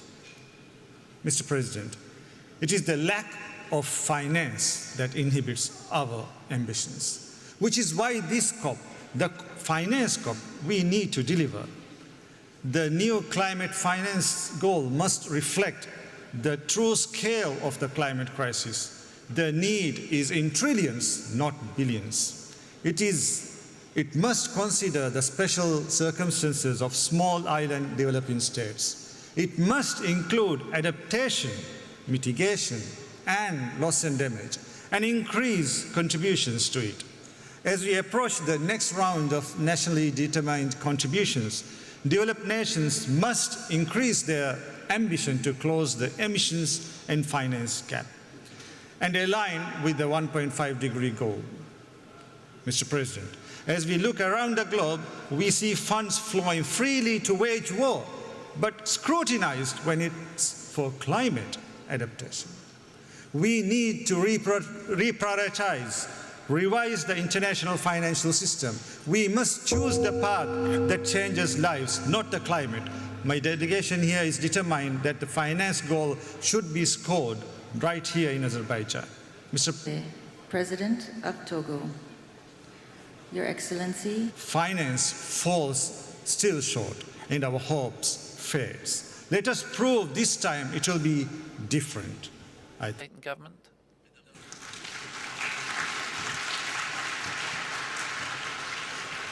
Thank you, Your Excellency. It is my pleasure to welcome. Ladies and gentlemen, heads of delegations, distinguished delegates, ladies and gentlemen, we are here to recall a simple truth. Climate promises are no longer enough. Every year the urgency becomes greater, and every year we are approaching the point of no return, and it's important for our actions to reflect the urgency. To find our way there, I'd like to make two comments. Firstly, there's a need for genuine climate justice. That is, a shared but differentiated responsibilities among countries. Africa is paying the harshest price for climate change. We contribute small amounts in global emissions, but we incur the most severe impacts. It's our ecosystems of food security and our economies which are bearing the brunt of this crisis, and our need for climate justice can no longer be disregarded. As leaders, each and everyone's responsibility is to move beyond promises and start concrete action. Togo is ready to do its share. We've made major progress in terms of dealing with coastal erosion and reforestation and climate action based on renewed energies. But we cannot reverse the global trend alone. It is climate justice which should be the compass guiding all our discussions here, with major support funds being rolled out to support our populations and our biodiversity. This also requires that major emitters recognize once and for all explicitly this issue of climate justice in international agreements. The second point is that we need tailor-made solutions for African climate challenges. There are specificities in Africa regarding the climate crisis, as well as a disproportionate effort. And very often, the profiles in our countries are different from those elsewhere. We also need to recognize that climate adaptation poses unique challenges for developing economies and mostly rural populations. These specific challenges call for specific responses. We need solutions which are tailored to the realities of Africa, as well as mechanisms which are tailored to achieve the solutions. We cannot confine ourselves to generic, simplistic discussions or standardized solutions. That means financing the ecological regeneration of our coasts and redeveloping resilient rural infrastructure. It also means flexible forms of investment and funding which are flexible to help the developing countries, and making sure the investment solidarity with the financial commitments. So I therefore call for our solutions for climate must be thought in terms of investments in our collective future, not as temporary assistance. Thank you.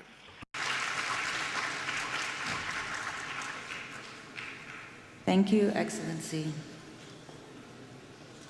It is my pleasure to welcome Her Excellency, Dr. Hilda Heine, President of Marshall Islands.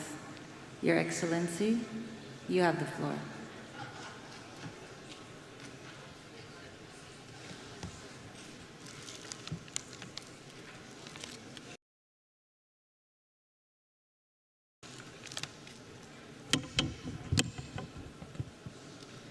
His Excellency Ilham Aliyev, President of Azerbaijan, His Excellency Antonio Guterres, UN Secretary General, COP29 President Mukhtar Babayev, distinguished heads of states and governments, heads of delegations, ladies and gentlemen.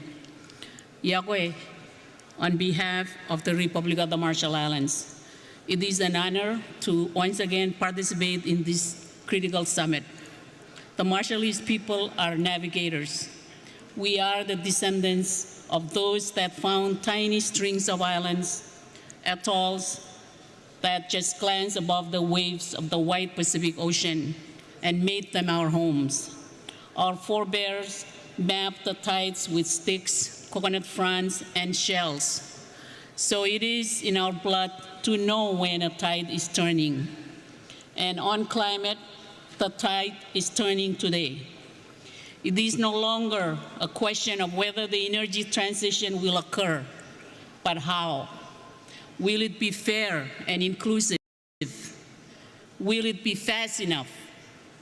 Will those that defy our agreements to transition away from fossil fuels and go home to pump more oil, extract more gas, and mine more coal be held to account? Time will judge those that fail to make the transition. Some may fail because of denial and delusions, the misplaced idea that their country somehow will be immune, the fallacy that their short-term interests are worth the destruction on their doorstep, and that they will escape without blame. Other risks falling behind because they lack the resources to make the transition happen. In the Marshall Islands, we have a vision for a future with clean energy and the resilience to withstand climate impacts. But to make that vision a reality, adaptation plan, much more money, and we need it much faster. Our national adaptation in the face of the climate crisis. As one of the most vulnerable places on the planet, every aspect of our lives will change, from infrastructure to education to healthcare to our economy and culture, to protect our right to live in our homelands and exercise our right to self-determination. We cannot do this by cobbling together project-based funding, waiting for support that takes years to arrive. By improving access, coordinating processes, and reducing choke points, donors can put decisions in our hands where they belong. We've shown that with cooperation, we deliver. In collaboration with Germany and South Korea, a new innovative low-carbon cargo ship, the Suriname, has joined our domestic fleet that will have 80% lower CO2 emissions than comparable ships. The Republic of the Marshall Islands will soon submit a new enhanced NDC. Let me be clear, we have only received half of the finance we need to deliver our last NDC. But we will develop and submit a new one because we know that this system only works when everyone continues to strive and plays their part. But those parts are not all equal. Our contribution to global emission is tiny. Major emitters, members of the G20, if we can do it, so can you. You can and must submit 1.5-degree aligned NTCs that set absolute economy-wide reduction targets and that cover all greenhouse gases and categories. The urgency of these commitments and the urgency to act on them before 2030 is paramount. The repercussions of low ambition and inaction will only get worse. We will be watching for 1.5 greenwashing. You can and must spell out to the rest of the world whose safety relies on your action, how you will deliver, and the energy goals set in Dubai last year. President and Excellencies, the winds are shifting too on climate finance. With the explosive increase in the cost of the climate crisis, it is obvious to everyone that the system isn't working. We can no longer afford to be unrealistic and unresponsive about the cost of the crisis, which we all know are in the trillions of dollars per year. Anyone who is here in a collective effort to find a small share of those needs rather than engage in a collective effort to find the trillions is no friend to islands like mine. Nor can we afford empty promises. Those that have benefited from extractions have an obligation to provide the climate finance that is desperately and urgently needed. We need a new collective quantified goal that sets us on a path to adapt and protect our communities, drive down our emissions, and respond to the ever-increasing loss and damage. That starts with making it crystal clear what climate finance is not. It is not market rate loans, and it's definitely not finance that funds fossil fuel production. Article 9 of the Paris Agreement contains specific protection for seeds that have never been operationalized. The new call must remedy this by ensuring a minimum floor of finance that flows to our islands. We can no longer afford to base our hope on an international financial architecture that holds us in the past, that perpetuates inequities. There is no shortage of proposals for how to reform these institutions. What has been missing is the willingness to make it happen. Excellencies, climate change threatens human rights. Every person on this planet has the right to a safe and healthy environment where they can thrive and have their dignity upheld. We must heed the voices of those that hold us to account and demand from us as governments the highest standards, and their rights must be respected. We won't succeed with the process and outcomes that are not inclusive. It is clear that women and children will suffer the most if we fail to stay within 1.5 degrees centigrade and to adapt. They must be part of the solution from the community level to the international. We cannot afford to exclude Taiwan, a country which is under threat from the climate crisis, but also offers solution and innovation from this process. They deserve a seat at this table. Excellencies, it is time to fortify faith and trust in the process that we have created together to solve the climate crisis. The Paris Agreement is a beacon of hope that has guided change around the world. The success of this process does not depend on one country, but on all of us. We are here because we share a common commitment to solving the greatest challenge of our time. In our Marshallese culture and traditions, we have a saying, Wakuk Wachimor, which literally means we are all on the same canoe, and that we must all work together if we are to reach our destination. Our world demands that we steer our canoe of humanity to reach a future that is safe and secure for generations to come. Thank you to the government and of Baku for hosting us here in the beautiful city of Baku. Komoltada, I thank you very much.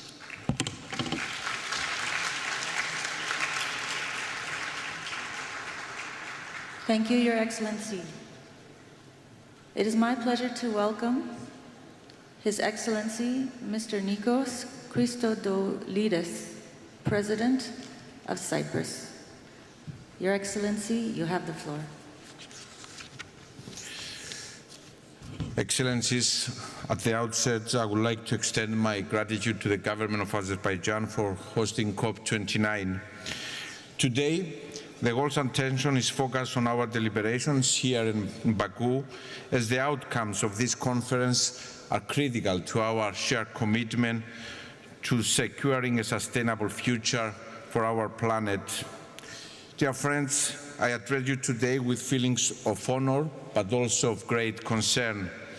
We stand at a critical juncture as the impacts of climate change are intensifying with alarming speed. In the Mediterranean region, we are witnessing a rise in extreme weather events, raging wildfires, severe and prolonged droughts, extreme heats, sea level rise and catastrophic, deadly flooding, as we very recently saw happening in Spain. Speaking also from my own country experience, these extreme weather events are impacting our ecosystem, our economies, including agriculture and tourism, our communities, and the quality of life of our people. They act as a stark warning and also are highlighting the urgent need for decisive, coordinated action. We need immediate, targeted responses at both the national and regional levels. My country has taken proactive steps by implementing a national adaptation strategy since 2017. We are currently updating this strategy in order to strengthen our capacity to manage complex and interlinked climate risk. Despite our small carbon footprint, Cyprus is committed to contributing to global emissions reduction. Within the European Union framework, we submitted an enhanced nationally determined by 2020, pledging to reduce greenhouse gas emissions by at least 55% in its legally binding commitment to achieve net zero emissions by 2050. At regional level, my country recently relaunched the Eastern Mediterranean and Middle East Climate Change Initiative, aiming to develop synergies to mitigate the impact of climate change with focus on cross-border projects. Dear friends, it is crystal clear that government action alone is not enough. We also need to engage our societies, our citizens, our businesses in this collective mission and fundamentally rethink the relationship between our economies and nature. Green investments, the transformation of the energy and industrial sectors, and the eventual decarbonization across sectors can be the answer to more competitive and healthier markets. Excellencies, as I already stressed, only by acting collectively with urgency and ambition, we can avert the most severe consequences of climate change. With this in mind, we need to successfully conclude COP29 with a determined and forward-looking outcome, crystallizing pathways and opportunities for climate resilient and sustainable development. Before closing, dear friends, I would like to acknowledge the importance of youth.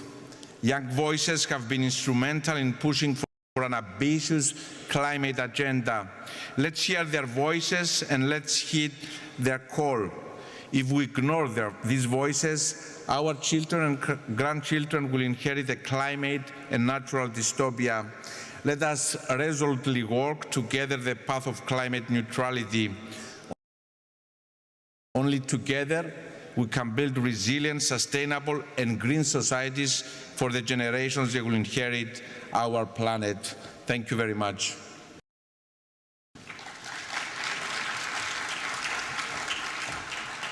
Thank you, Your Excellency. It is my pleasure to welcome His Excellency Mr. Peter Pellegrini, President of Slovakia. Your Excellency, you have the floor.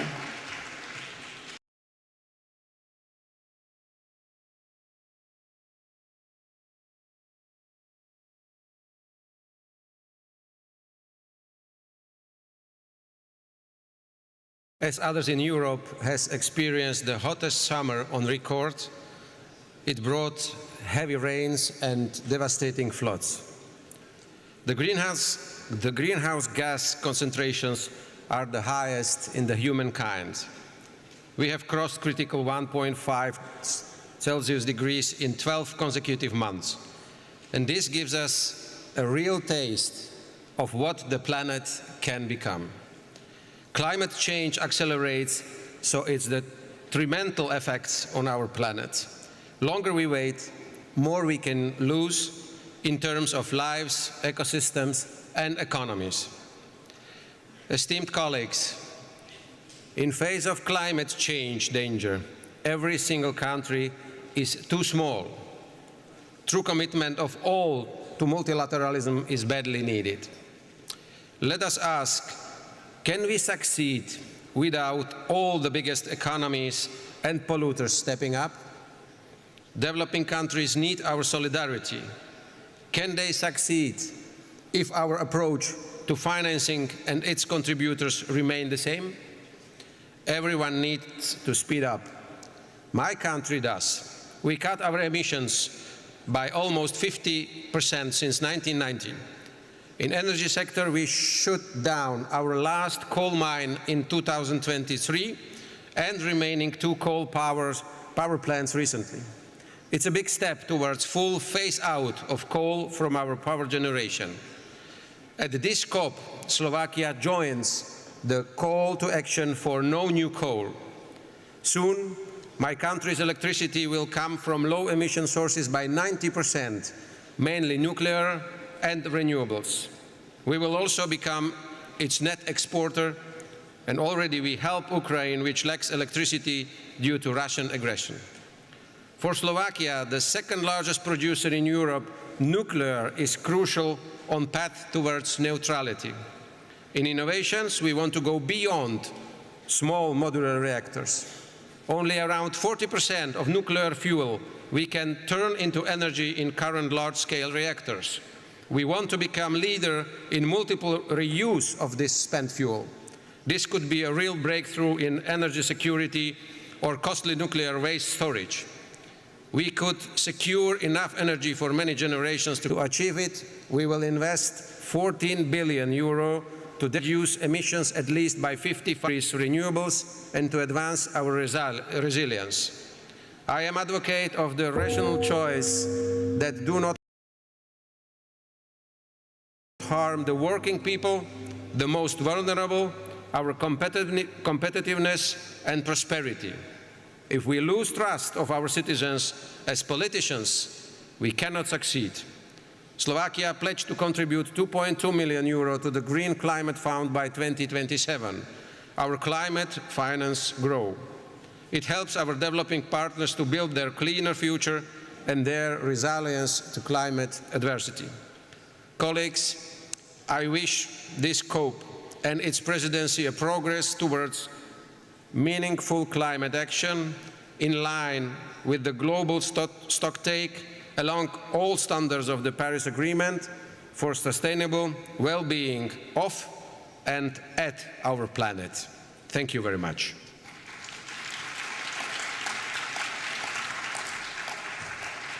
Thank you, Your Excellency. It is my pleasure to welcome His Excellency, Mr. Charles Michel, President of the European Council, speaking on behalf of the European Union. Your Excellency, you have the floor.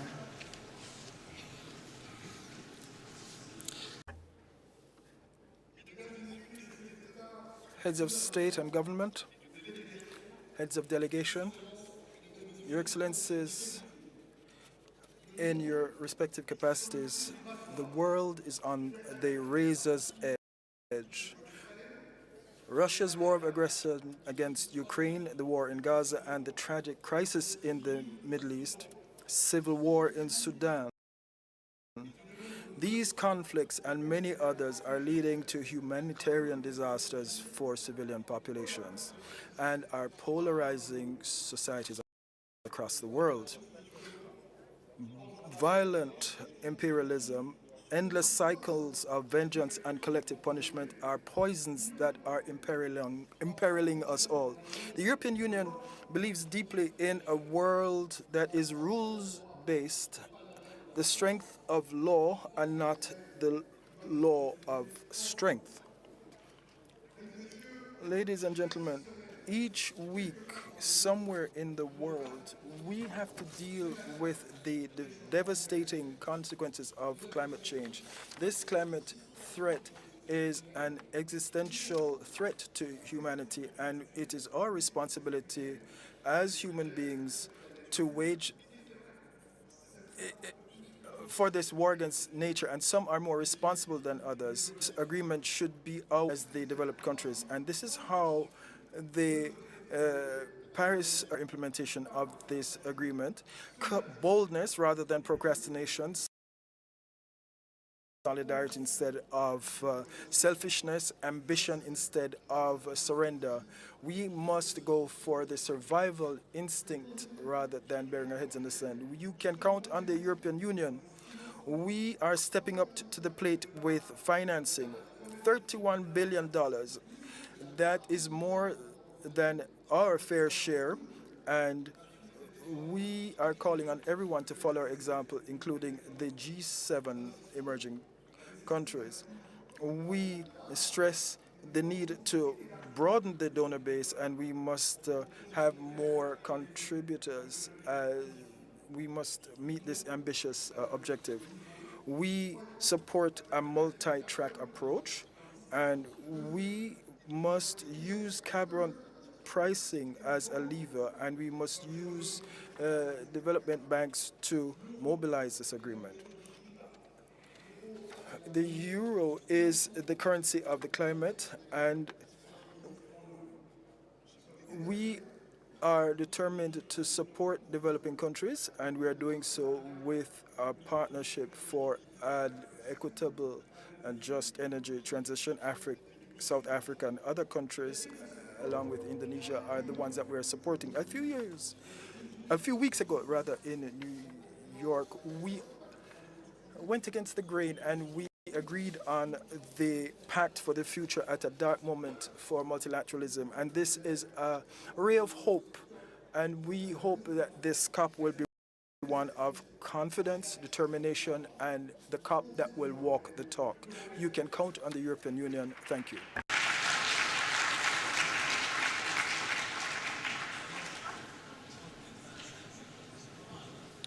It is my pleasure to welcome Her Excellency, Ms. Gordana Siliunaska Daskova, President of North Macedonia.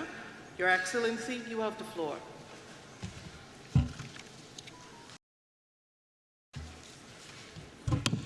Mr. President, Excellencies, ladies and gentlemen, let me thank the Republic of Azerbaijan and President Aliyev for hosting, in my opinion, this urgent conference.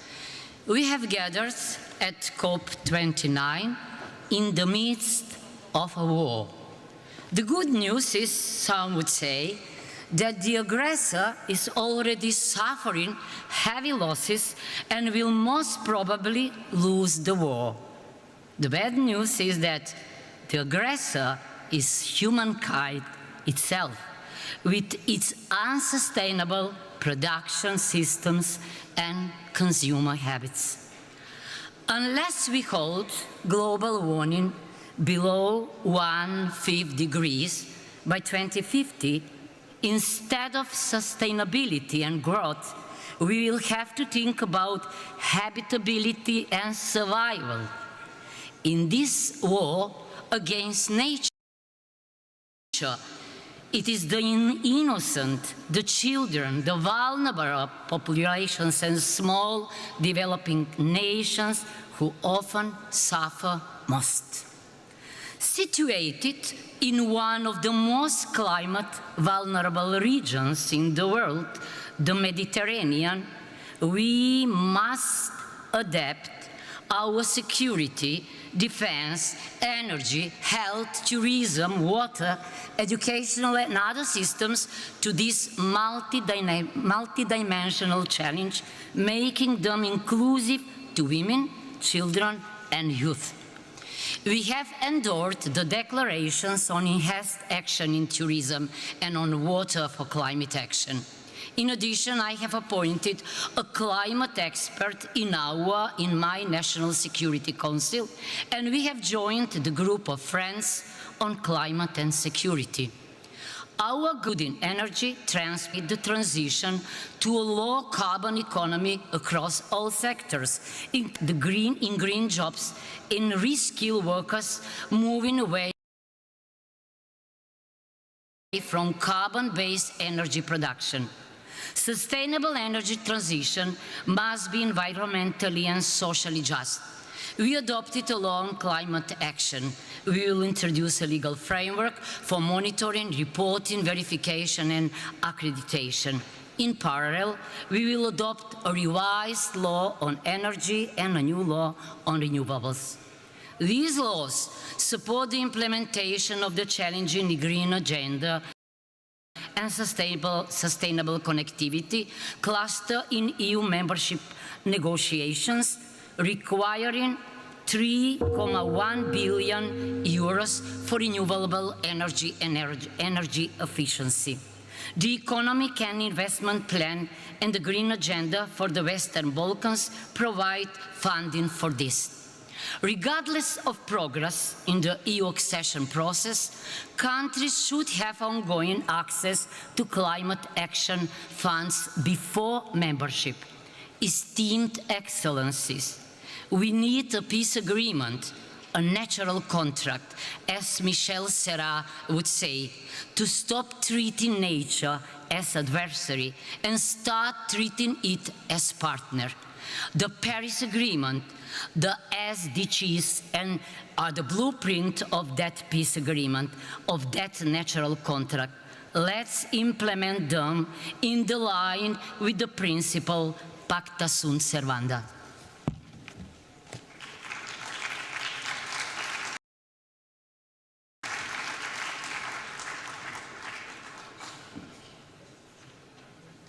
Thank you, Your Excellency. It is my pleasure to welcome His Excellency, Mr. Alexander Stubb, President of Finland. Your Excellency, you have the floor.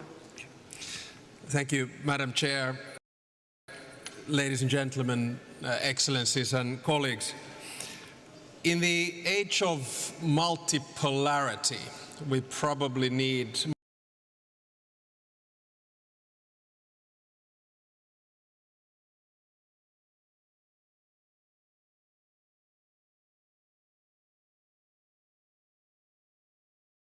quite simple. If we fail this test, efforts to address any kind of global challenges, say sustainable development, technology or demography, will all be in vain.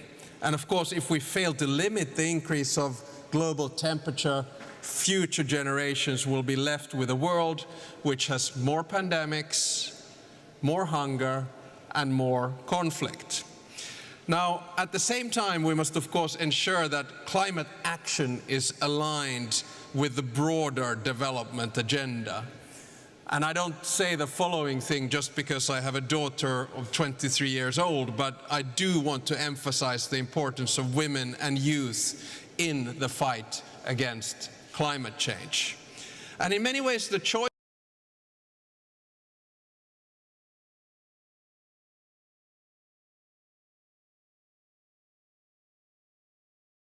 or multilateral cooperative order. Without changing the current power balance, I'm afraid the former will prevail over the latter. Now, the growing influence of formats such as G20, where representation better reflects the global realities, is of course welcome. But taking on more power in global decision-making should also mean taking more responsibility. Countries which seek to upgrade their global influence to reflect modern realities cannot demand that global responsibilities are forever based on circumstances in the early 1990s. So therefore, the largest emitters and the largest economies will determine the direction of the whole planet. Reflecting on these developments, I would like to underline 3 points where I think COP29 is pivotal. First, we all have to take more responsibility for reducing emissions. Last year in Dubai, we took the crucial step by agreeing on the transition away from fossil fuels. Now we need to turn our promises into practice as we prepare our new nationally determined contributions ahead of COP30 in Belém. It's crucial that especially the G20 members show leadership by setting the most ambitious targets possible in line with needs to be both ambitious and achievable. Second, we all have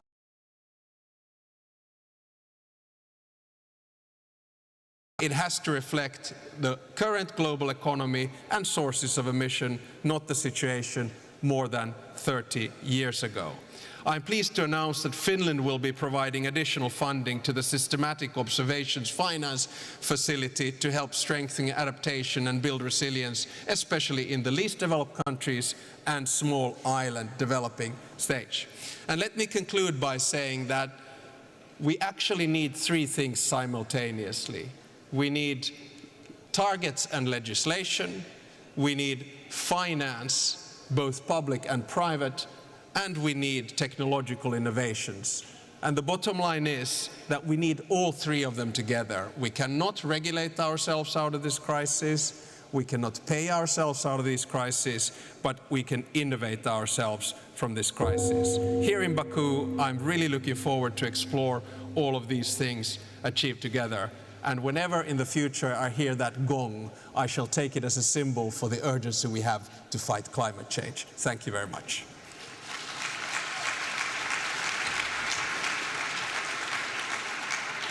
Thank you, Your Excellency. It is my pleasure to welcome His Excellency Jakov Milatovic, President of Montenegro. Your Excellency, you have the floor. Thank you, Chair. Your Excellencies, it is a profound honor to participate on behalf of Montenegro in this distinguished gathering. COP29 is taking place at a crucial time. The data from the UN agencies are showing that 2024 is on track to be the hottest year on record.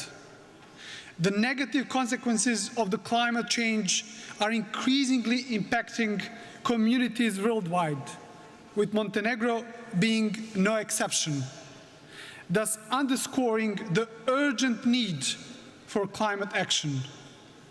Since the early 1990s, Montenegro's commitment to aligning national policies with international systems, its status has been evident, especially when the country became thus pledging to integrate all environmental considerations across areas of national governance.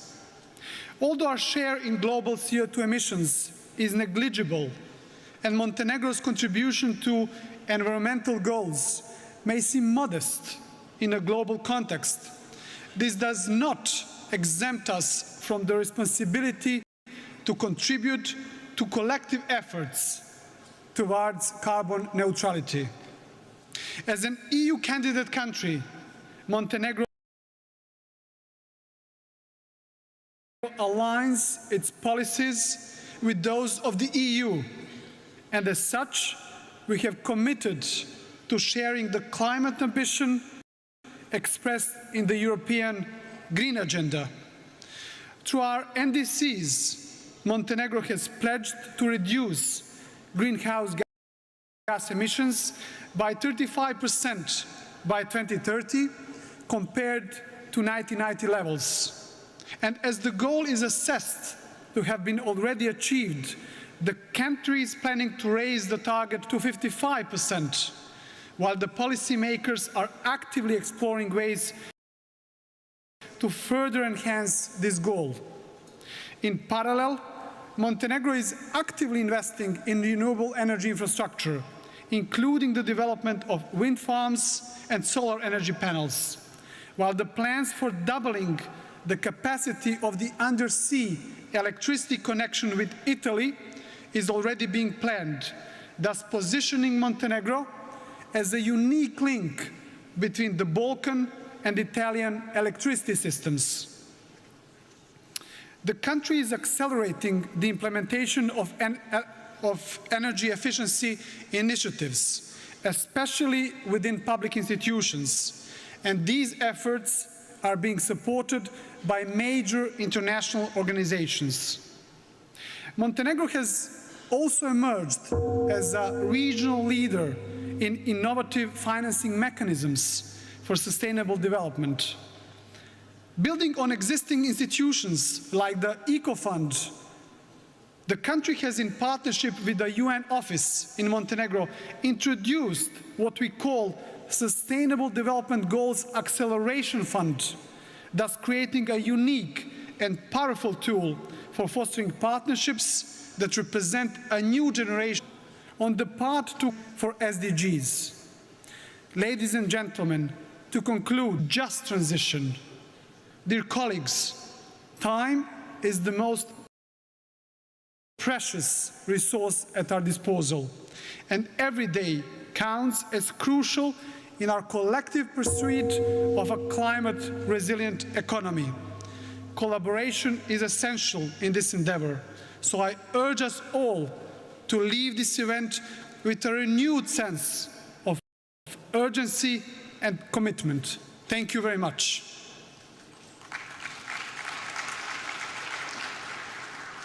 Thank you, Your Excellency. It is my pleasure to welcome His Excellency Mr. Ramchandra Paldale, President of Nepal. Your Excellency, you have the floor.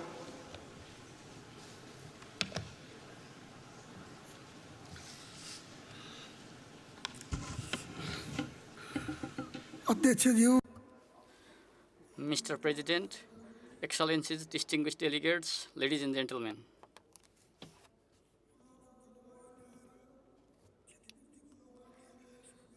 Mr. President, climate justice and climate finance, including reparations for loss and damage, are my paramount concerns today. Even though Nepal's carbon emission is negligible, we are suffering terrible consequences of global warming and climate change. In fact, we are reeling from some recent climate-related disasters, glacial lake outbursts, and devastating floods that caused damages worth tens of billions of rupees. The scale of destruction is so immense that recovery and reconstruction present a severe challenge given our limited resources and capacity. Climate change has affected the whole planet, but its impacts have been especially severe in poor, least developed, developing nations and SEEDs. Mr. President, Nepal is committed to utilize natural resources sustainably and prudently. As we implement our ambitious emission reduction targets set out in the second NDC, contributing to the global oil challenges precipitated by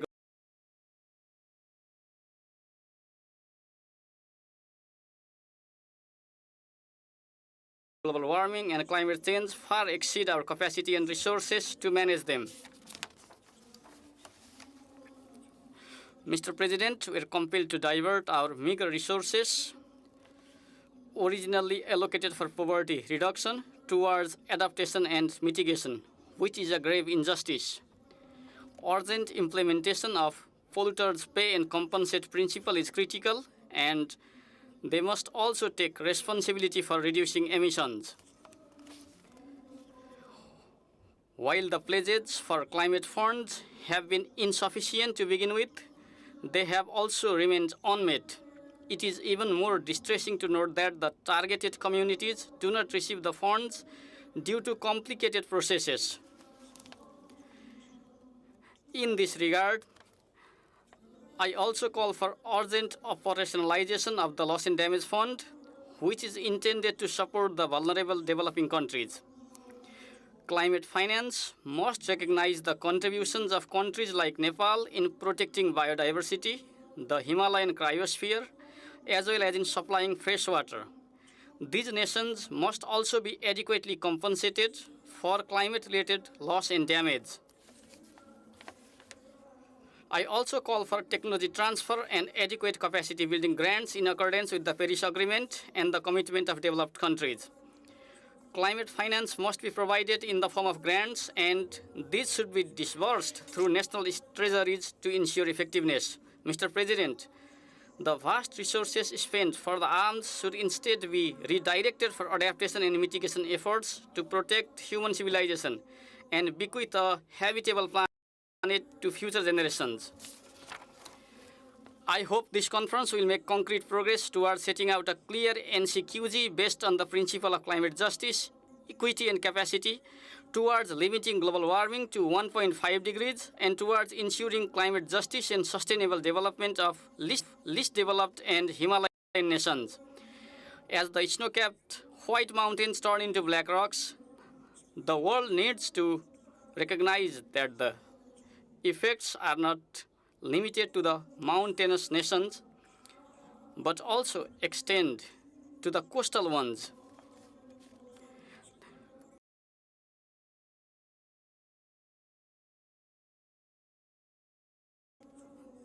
Therefore, it is high time we formulate and implement integrated and holistic adaptation strategies that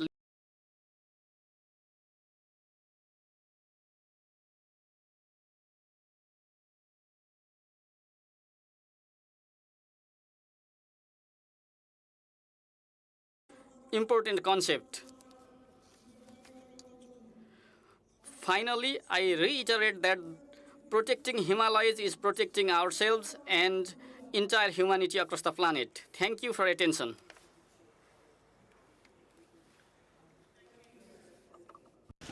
It is my pleasure to welcome His Excellency Mr. Chandrika Prasad Santokhi, President of Suriname. His Excellency, you have the floor. Thank you, Madam President. Good afternoon. As President, I'm here today to inform the COP that my country, Suriname, a member of CARICOM, a carbon-negative nation, rich in natural resources, is on a path of sustainable green development strategy and is a determined advocate in the fight against climate change. Our vast forests, still covering 93% of our territory, act as a vital carbon sink, absorbing more carbon dioxide than our economy emits, and we are committed to stay carbon negative. CARICOM and six nations are facing the injustice of a crisis they didn't cause, a crisis they cannot solve alone, even with their best efforts to cut their emissions, which are now lower than 1%. Developed countries must act now to support the resilience and transition of developing nations. We as CARICOM leaders are committed to stay below 1.5 degrees this century, leaving no one behind. A balanced and responsible exploitation, my country will continue to contribute to our green transition, adapt to climate impacts, and of the oil and gas sector after the announcement of the FID recently will be an integral part of this strategy. Suriname's strong commitment to environmental leadership is evident through our leading position in the Environmental Performance Index in Latin America and being the first country to develop internationally transferred mitigation outcomes ITMOs. Madam President, most CARICOM states lack the financial capacity and resources to recover from escalating climate impacts. Outdated GDP-based criteria keep concessional financing out of the reach of many of us, despite adoption of the Multidimensional Vulnerability Index at the United Nations. Yet, international financial institutions have not implemented it. CARICOM calls for a binding commitment to allocate at least 15% of climate finance to SITs instead of the unacceptable 1.5% SITs now receive. We call for easier, more tailored access to climate financing for SITs, including simplified applications, capacity building, direct funding, and affordable financing. Developed nations have a duty to support those less responsible and more vulnerable to climate change, requiring immediate action to correct this imbalance and climate injustice. The Loss and Damage Fund must be made functional and effective urgently. This must be fixed in 2025. Without significant increases in climate finance, SITs cannot adapt the climate impacts or achieve sustainable development. Inaction threatens their very existence. Finally, Mr. President, it is time to take bold action now to help SITs confront the urgent threat of climate change. I thank you, and may God bless you all. Thank you.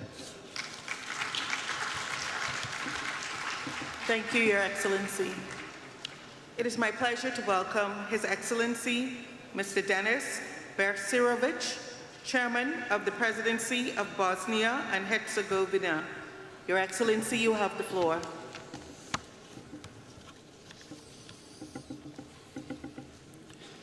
Distinguished Madam President, ladies and gentlemen, first of all, let me thank to host Azerbaijan and United Nations for organizing this important conference.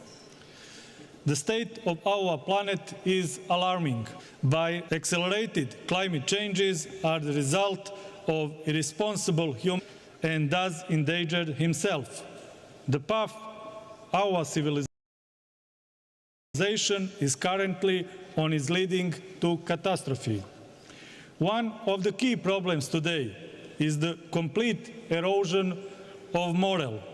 We are witnessing that some big countries preach heaven but practice hell. Because of such policy, both people and nature are suffering. One of the biggest obstacles in the fight against the climate crisis is state egoism. Unfortunately, certain countries consider that this is not a critical issue for the current generation and choose to defer its resolution to future generations. This mindset is deeply wrong. The challenges are different for each of our countries, but the goal is the same. Let's be on the same side in the fight against the climate crisis. The growing climate crisis requires us to make changes in our value system. To mitigate the climate crisis, we need to focus, among other things, on more responsible policies that promote nature protection, improvement of green financing standards, strengthening climate diplomacy, educational programs that will encourage climate innovation, and empowering a new generation of climate leaders. Bosnia and Herzegovina is determined to contribute to the reduction of greenhouse gas emissions, achieve climate neutrality, carry out the energy transition, and to contribute to the implementation of the Paris Agreement on climate change. Bosnia and Herzegovina is actively working on the adoption of the Integrated National Energy and Climate Plan. The document outlines Bosnia and Herzegovina with a clear vision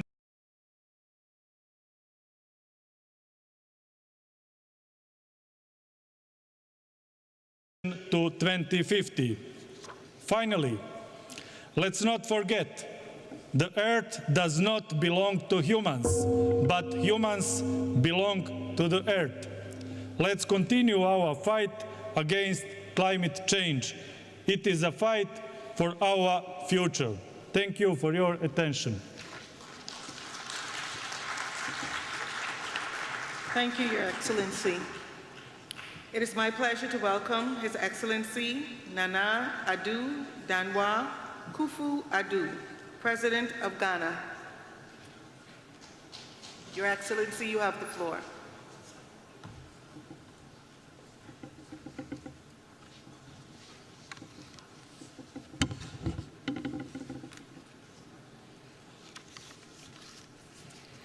Chairperson, Excellencies, distinguished leaders, Ghana thanks Azerbaijan for her warm welcome and congratulates her for assuming the chairmanship of COP with dedication to our shared future, as I attend COP for the last time as President of the Republic of Ghana. Today we gather not merely as leaders or policymakers, but as individuals bound by our love for our lands and future generations. We're here to declare we stand in solidarity for a green world. For Ghana, climate change is real and immediate, affecting our farmers, coastlines, and communities. Rising temperatures and unpredictable weather threaten our livelihoods daily. Yet we respond with resilience and commitment. In 2021, Ghana submitted updated nationally determined contributions to the United Nations, encompassing 47 programs to mitigate and adapt to climate impacts. Our goal is to cut emissions by 64 million metric tons. Despite financial and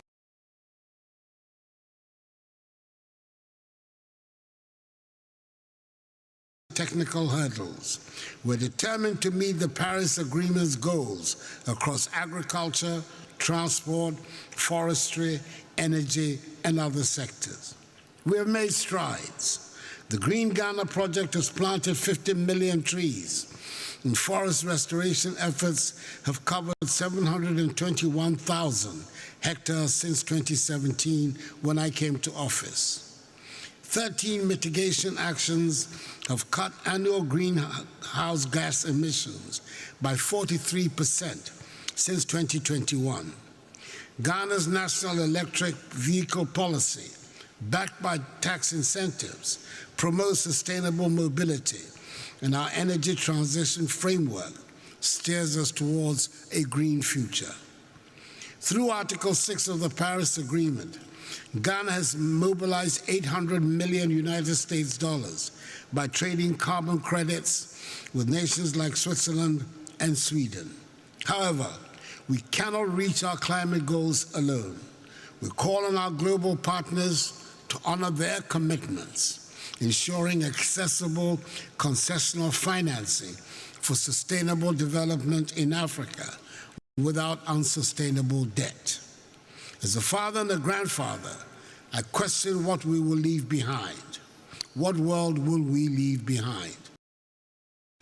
Our children's future hinges on our decisions. Let COP29 here in Azerbaijan mark a pivotal shift from dialogue to decisive action. Let us act boldly, showing future generations that we fought for them. Ghana stands united with the world for a green, resilient tomorrow. Madam Chair, thank you very much. Thank you, Your Excellency. It is my pleasure to welcome His Excellency Mr. Kurul Suk Akna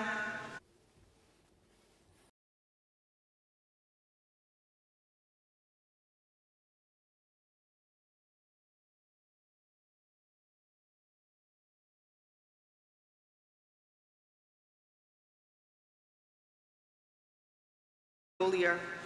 Your Excellency, you have the floor.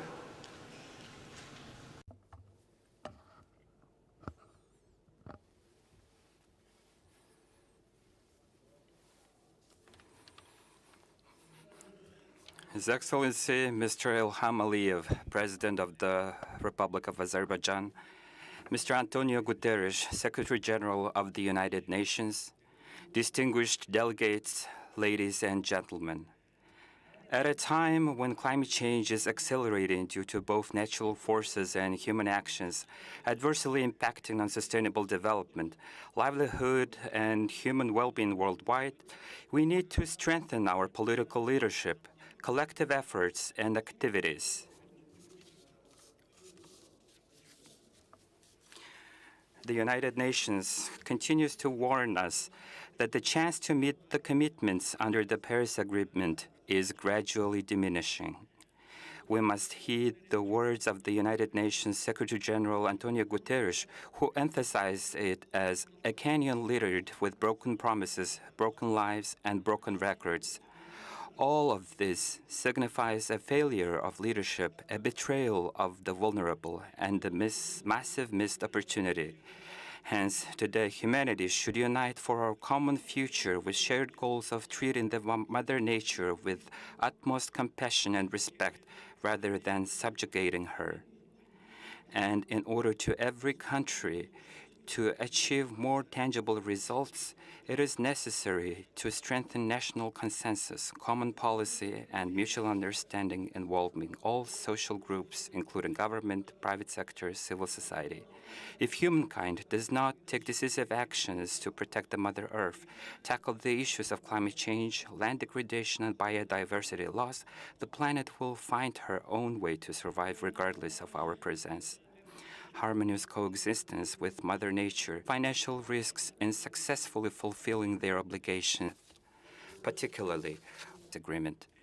Therefore, I would like to emphasize that the world leaders need to take up into consideration the priority developing countries and those vulnerable to climate change, developing countries, and support and adopt the new collective quantified goal for climate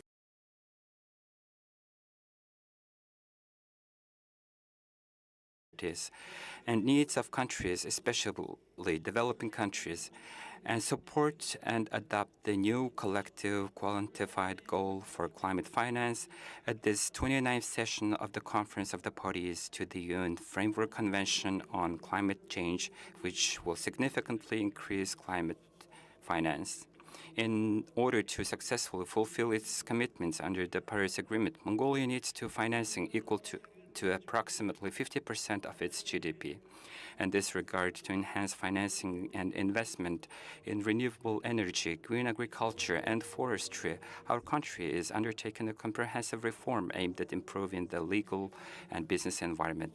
As such, within the framework of the Build International movement, Mongolia has expanded its international cooperation and investment while establishing a project finance for permanence for nature conservation called Eternal Mongolia. Mr. President, according to the study conducted by the UN movement, if the global community fails to meet its climate change mitigation goals by 2050, it may push up to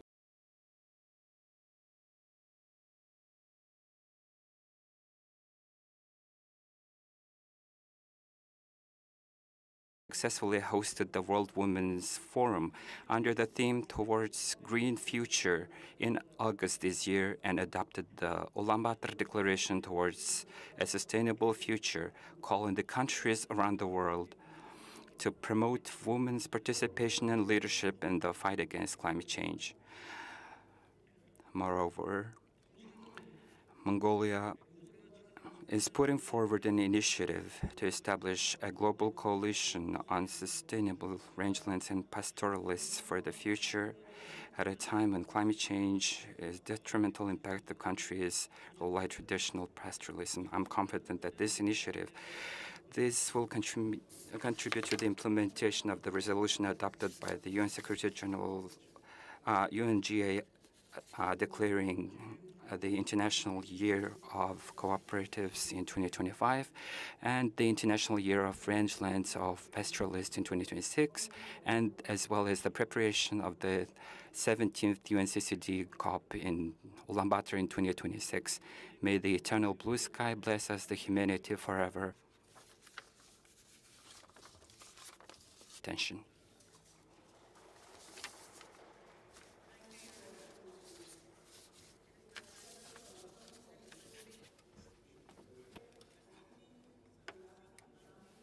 President of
الرئيس، حضور جميعا، السلام عليكم ورحمة الله وبركاته.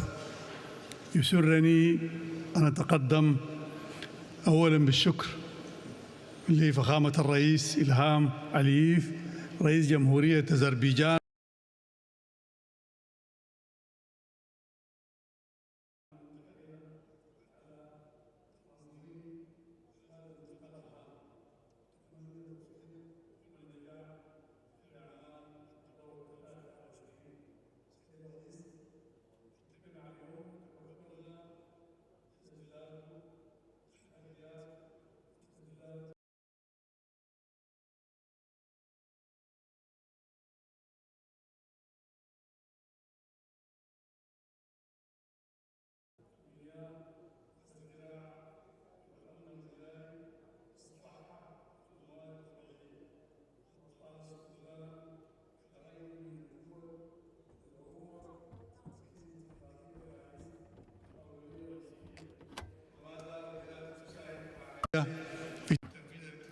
So it's essential for the Paris Agreement to be respected because this is the fundamental global convention for combating climate change. Indeed, climate change is a key priority for Sudan because it is vital to deal with it for our national development. Our country is facing aggression, whether it is from the rapid response militia, rebels, and all the consequences stemming therefrom, such aggression. But these aggressions have an impact on people and on the environment. There are also non-sustainable practices which are the result of war, such as, for example, the felling of trees, an increase in pollution, as well as the destruction of infrastructure. All of that has an impact on us. Notwithstanding all of this, the government of Sudan has established a whole number of policies and plans to improve the efficiency of production. Financeable is something which is vital for the... Ladies and gentlemen, financing, localizing, and making sustainable development financeable is something which is vital for the... It is my pleasure to welcome Her Excellency Ms. Mia Sandu, President of the Republic of Moldova. Your Excellency, you have the floor.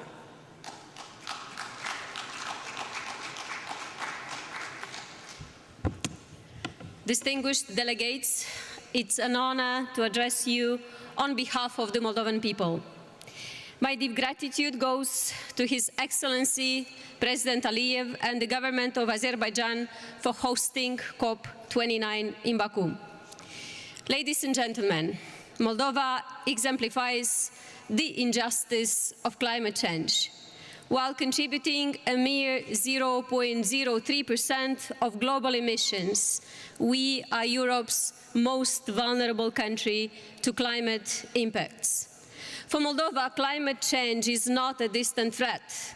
It is a present reality impacting our daily lives, economy, and especially our rural communities who depend on agriculture. Rising temperatures, prolonged droughts, and erratic rainfall are reducing yields in crops like wheat and corn, while Moldova's vineyards, central to our economy and heritage, face new challenges. Access to water is increasingly strained, affecting both agriculture and daily life. Small and developing economies worldwide share this burden, often lacking the resources to recover.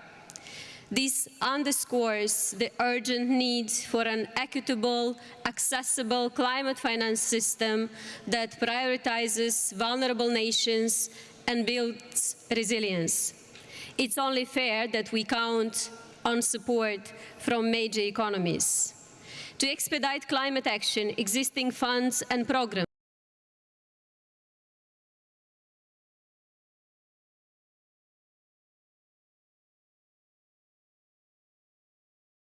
due to Russia's brutal war against Ukraine, which impacts our economy significantly, we launched a national afforestation program, an effort to expand forest cover by 5%, showing our commitment to a greener future.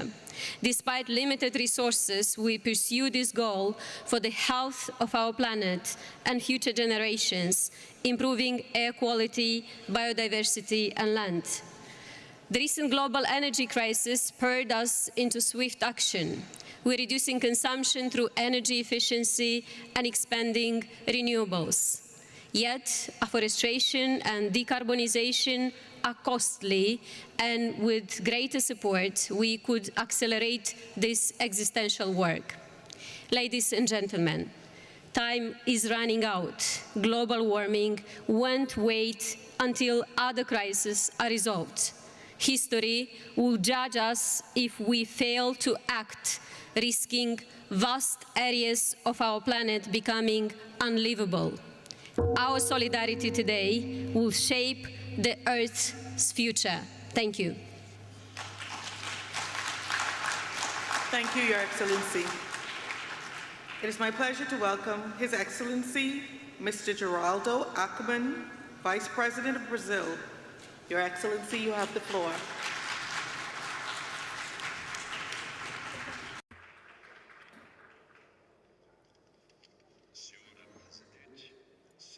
Madam Chairman, ladies and gentlemen, the pathway and the diplomatic efforts of the Climate Convention, which began in 1992 in Rio de Janeiro, Brazil, now bring us to Baku in Azerbaijan for COP29.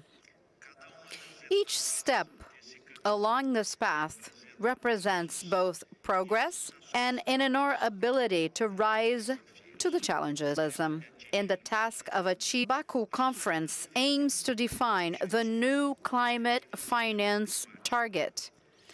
The new financial target must be ambitious in a way as to limit the temperature increase to 1.5 degrees Celsius. Baku also has the challenge to conclude carbon market negotiations and lead the way for the implementation of historic commitments achieved during COP28, in particular about energy and forests. Brazil is recognized as an environmental powerhouse, but also a leader in food security. We have the largest tropical forest in the whole wide world. We have the cleanest energy matrix among the major economies, efficient and green agriculture, and above all, we are aware and committed to the fact that there is no future without sustainability. We are implementing the climate plan, which will serve as a guide for Brazilian climate policy until 2035.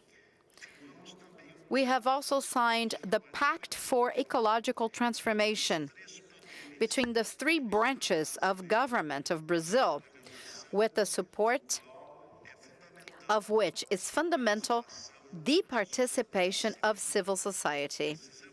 We need concrete measures at the right pace.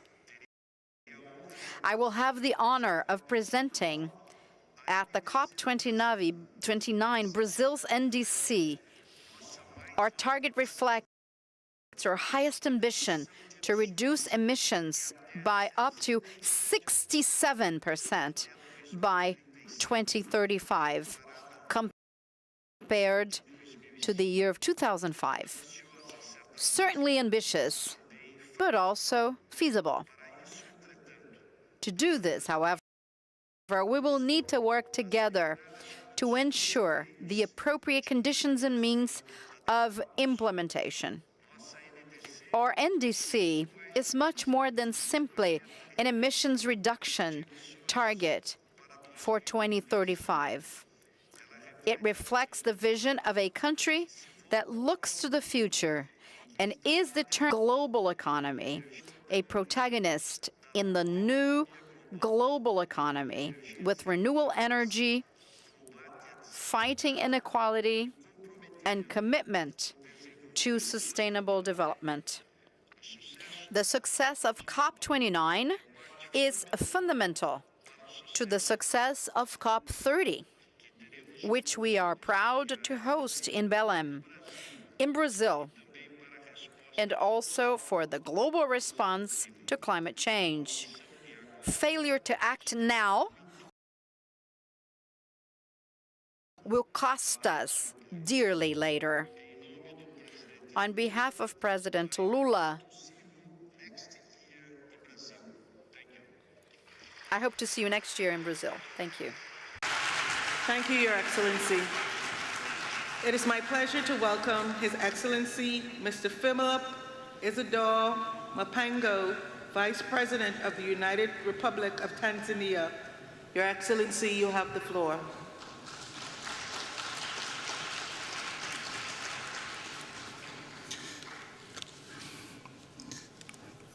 Madam Chair, Excellencies, distinguished delegates, here we are yet for another COP, dubbed as a Finance COP, where we need to work together in solidarity for a green world. We meet at a time when the greenhouse gas emissions and temperatures are rising to record-breaking levels with dire consequences, particularly to developing countries. Climate change is not a distant concern, but a current reality. The last few weeks have seen catastrophic flooding in Spain, devastating fires in the Amazon, and torrential rains displacing millions in South Asia. My country has also not been spared by such catastrophic events, and they are costing us 2 to 3% of our GDP lost annually. While a total of $19.2 billion resources be needed by 2030 to deliver on our NDCs,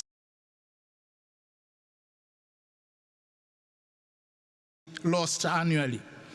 While a total of $19.2 billion will be needed by 2030 to deliver on our NDCs, so far only about $500 million have been received, necessitating use of our own internal resources at the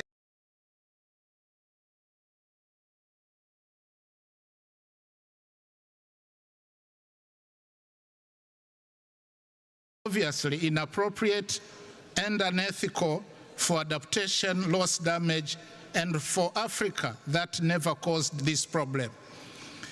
Since Copenhagen, the promise of real finance has been elusive. The finance COP, therefore, must move from empty rhetoric and come up with bold decisions that address the financing needs of countries corresponding to the urgency of the climate crisis. We look forward to a fit-for-purpose new collective quantified goal to replace the $100 billion goal agreed in 2009.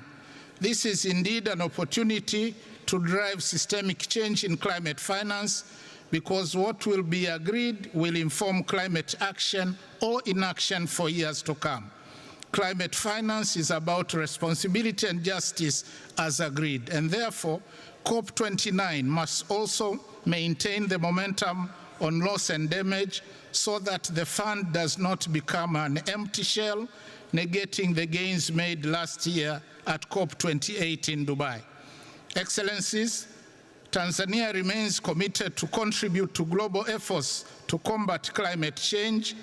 We are using own resources on projects that foster development and those that supply clean energy, environmentally friendly transportation systems, improved early warning systems, and waste management. In addition, Tanzania has a total area of 48 points already acting in solidarity for a green world, even with our own limited carbon storage potential equivalent to 2% of the world's total carbon.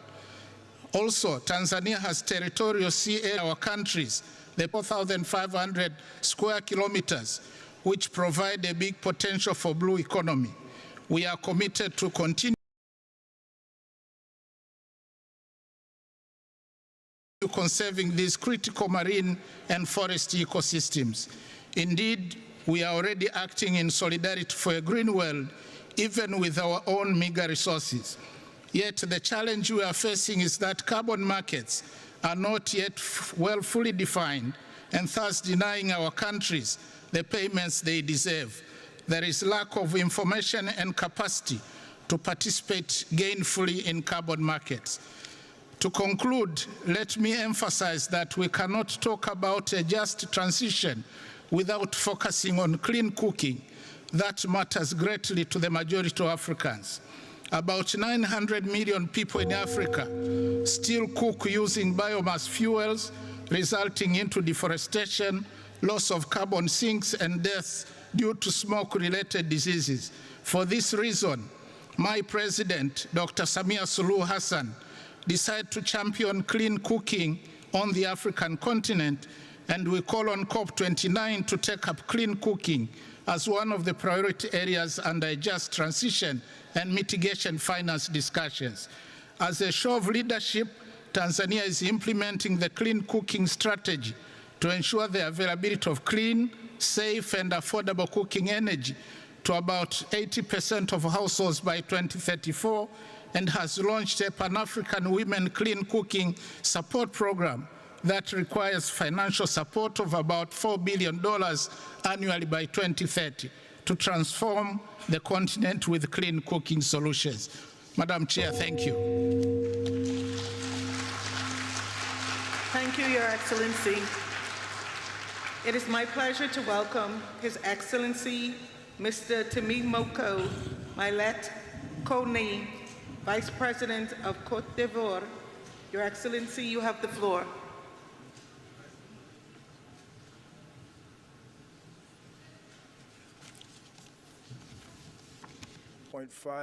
Celsius is unreachable, or Excellences, Mesdames et Madam, now at a decisive juncture, and we must take rapid and collective action to tackle climate change at an unprecedented level.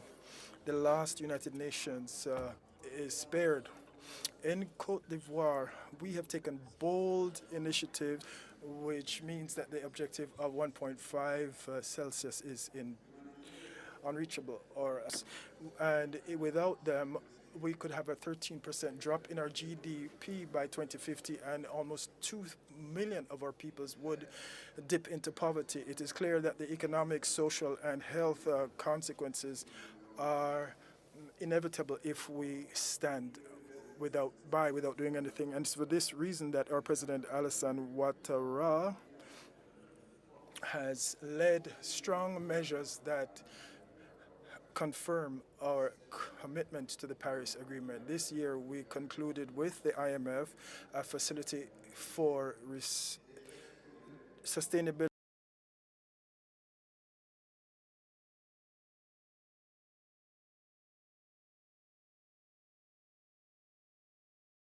strengthened governance, and we have set up a National Commission for Climate Change and a Carbon Market Bureau. We also adopted a draft law on climate. Today, Côte d'Ivoire stands ready to join the international carbon market with emission reductions linked to the conservation of our forests. Your Excellencies, ladies and gentlemen, we must face the facts. Climate disasters, as well as the rapid biodiversity loss, are threatening our common future. Given the gravity of this situation, Côte d'Ivoire calls for us to stand by our COP28 commitments and previous conferences as well, especially our pledge to fund the Loss and Damage Fund and to mobilize resources from Africa, mobilized by developed countries for Africa to tackle climate change.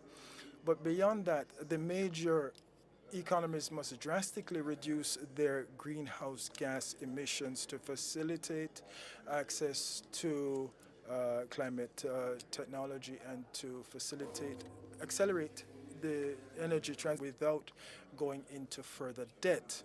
Ladies and gentlemen, resources must have enough resources, must more than ever meet the expectations of the people across the world, and to this end, it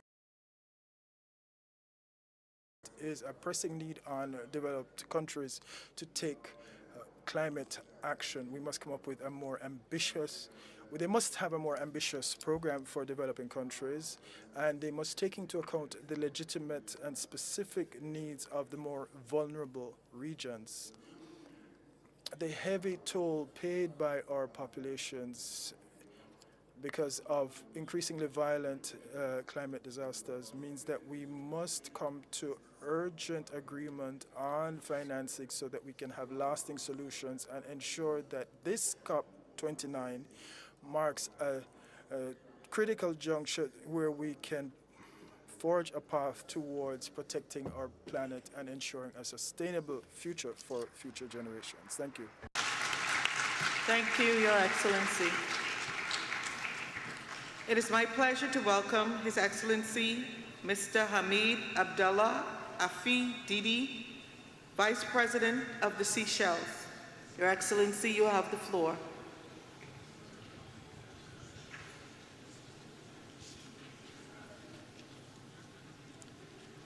Thank you, Madam President, distinguished delegates, ladies and gentlemen.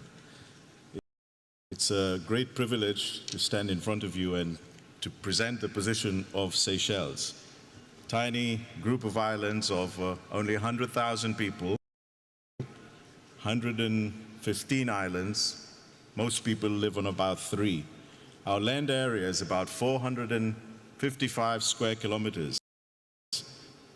This is less than the size of Munich in Germany. But our maritime area is 1.374 million square kilometers. This is the size of France and Turkey put together. So 100,000 people managing a huge maritime space the size of France and Turkey. What are we doing in Seychelles to protect the environment and to protect the planet? Madam Chair, the UN has set all of us countries goals that we have to protect 30% of our land, fresh water, and our oceans. But of that 30%, of our little amount of land, we've protected 32%. In other words, we have achieved the UN 30 by 30 4 years ago. So the Seychelles has performed. And in fact, of the sea area that we're protecting, there's an area called Saya de Mala, which is the size of Switzerland. And it's actually a seagrass meadow. What does it do? It absorbs carbon emission. So our output, we emit about 600,000 tons, but our seagrass meadow absorbs 18 million tons. So in other words, for every ton that we put out, we absorb 30 tons from the rest of the world. Having done all of that, what do we find? Rising sea level.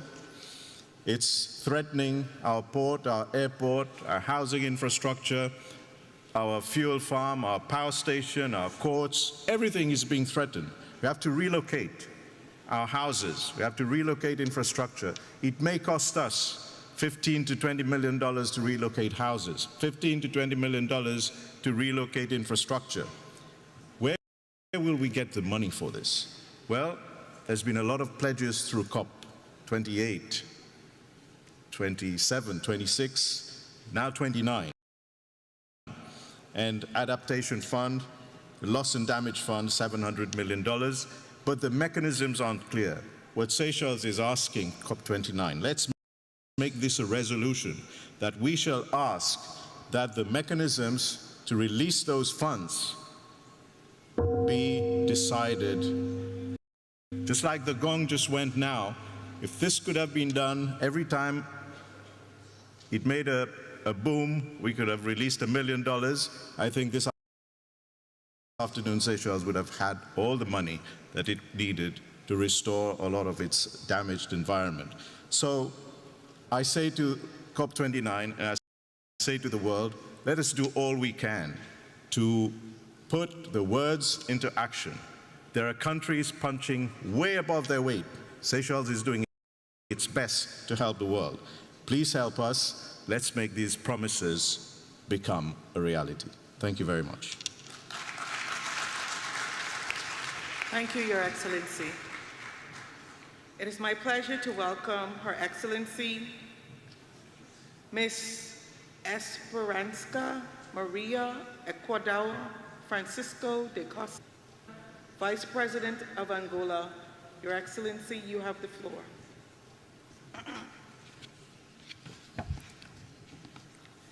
Thank you. Your Excellencies, heads of state and government, ladies and gentlemen, it is with the highest honor that I address the distinguished delegations present at the 29th Conference of the Parties to the United Nations Framework Convention on Climate Change. Conveying the greetings of His Excellency João Manuel Gonçalves Lourenço, President of the Republic of Angola, whom I have the honor to express our gratitude to represent at this event. Taking this opportunity, allow me to express our gratitude to His Excellency Ilham Aliyev, President of the Republic of Azerbaijan, for their hospitality extended us since the arrival of our delegation in this beautiful city of Baku. I also commend the Secretariat for the hard work and dialogues maintained, which have allowed us to bring closer the importance of the global milestones attained since the signing of the Paris Agreement and previous conferences. Each conference of the parties is an opportunity to protect the progress achieved at COP20 and turn the commitments made into concrete actions. We will only be able to meet the goals of the Paris Agreement if all countries have the means to accelerate climate change, mitigation, and adaptation measures. We consider it essential to make greater efforts to rapidly increase adaptation financing and ensure that international carbon markets do work for everyone. Create mechanisms to monitor and ensure that pledged funds are dispersed, as well as fully operationalize the loss and damage fund, identifying simplified and efficient access mechanisms for financing to developing countries which are the most affected by climate impacts.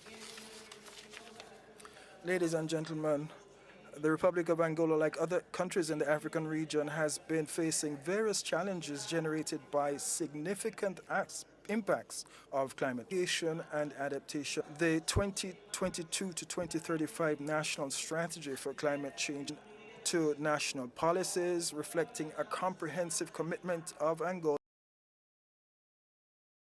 to environmental sustainability. And we also share data to respond to different problems linked to climate change, including forced migrations. Drought and desertification in the southwest of Angola continue to be the main concern of the government, as they have negatively impacted communities and development programs. Angola continues to implement the program to combat the effects of drought in the southern region of Angola by building new dams, and we aim to promote agricultural development, strengthen food security, and provide greater resilience to communities. On the other hand, the National Plan for Adaptation to Climate Change is being developed, and our 2025 NDC is under review, focusing on the transport and energy sectors.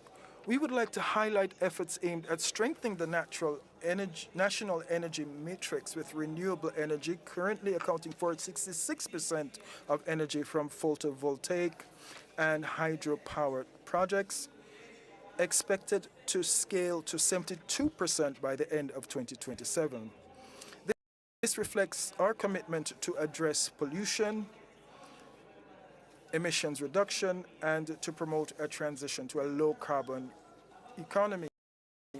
We consider that the enhancement of forests in a new vision will benefit the creation of green jobs so that youths and communities can be included in the management of forest ecosystems. We continue to make efforts to increase terrestrial conservation areas, and we have started a vast program to identify ecologically significant marine zones that will allow the creation of a network of marine protected areas, which are key factors in the development of the blue economy. Thus, we have devised differentiated strategies, programs, and projects to intensify global commitments to climate goals while simultaneously ensuring the improvement of living conditions for our populations, reducing poverty, and equally fostering an environment of harmony in the Southern African region through fruitful cooperation by shared management of transboundary water resources. Ladies and gentlemen, our goals cannot be achieved amidst tensions and conflicts arising in the international context. We therefore need to increase our commitments to stability and to the Pact for the Future We Want, adopted at the United Nations Summit to build and promote reduce the climate crisis, hunger and poverty, the equity, education, innovation, and peace as new decisions and indeed a legacy for future generations. Thank you very much for your attention. Thank you, Your Excellency. It is my pleasure to welcome His Excellency Mr. Abdallah Alamini Bazwa, Vice Chairman of the Presidential Leadership Council of Yemen. Your Excellency, you have the floor.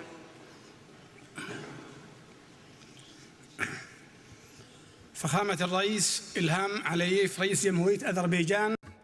Your Excellency, President Aliyev, President of Azerbaijan, ladies and gentlemen, heads of government, Secretary General of the United Nations, ladies and gentlemen, may the peace of God be with you. First of all, I would like to express my deepest thanks to the government of Azerbaijan for the warm welcome and excellent organization of this major UN conference, which is indeed a fine opportunity to bolster international cooperation to combat climate change, which today poses a threat to humanity.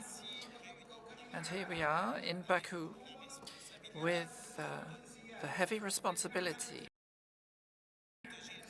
of protecting our planet. We are convening in this room to protect our planet, our common cradle, given the dangers posed by climate change. Many have already spoken from this podium, and I would like to take this opportunity to refer to the risks facing Yemen. Yemen is experiencing major crises, humanitarian, security-related, and economic, among many others, which are compounded by climate change through things like drought, heat waves, and the increase in sea levels, not to mention many cyclones.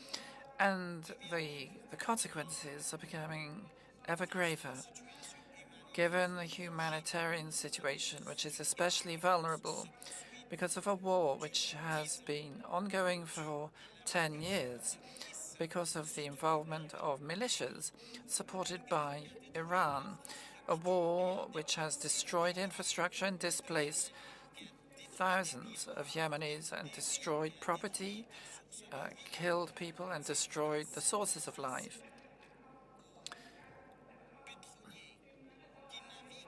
And in the 2 oil tankers sailing in the Red Sea.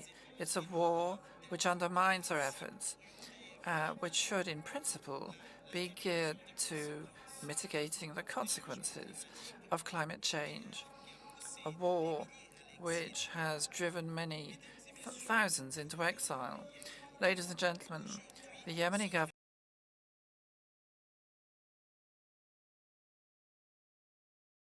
today is standing up to these challenges with all its strength and all its resources to honor its commitments to protect the lives and dignity of Yemeni citizens in the face of terrorist groups and their followers.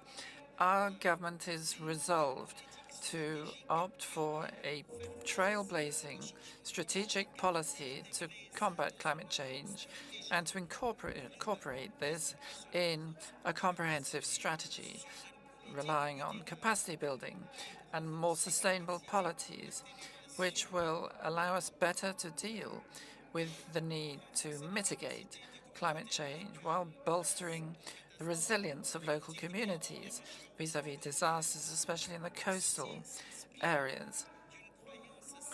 This is based on our sincere belief that investing to combat climate change can only strengthen peace and stability. And in conclusion, on behalf of the people of Yemen, I would like to salute Saudi Arabia and the UAE, fraternal countries who have invested hugely in our capacity to deal with climate change. And we expect similar from the international community. Madam Chair, protecting our planet and making every effort to this end must mean vanquishing war and putting an end to war. First and foremost, the Israeli aggression against Gaza, which must be brought to an end because it's a crime against life. And we restate our solidarity with all countries fighting for their freedom and justice, first and foremost, the Palestinian people who've been so patient and resolute in seeking their dignity and sovereign independence.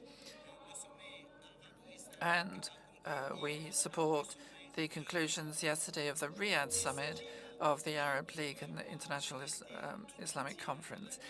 It is vital to protect planet Earth. It's a collective responsibility in the future as well. And from this COP, it's vital to protect planet Earth. It's a collective responsibility which requires better cooperation from all of us to tackle these challenges. It doesn't mean investing in the present, it means investing in the future as well. And from this COP, we as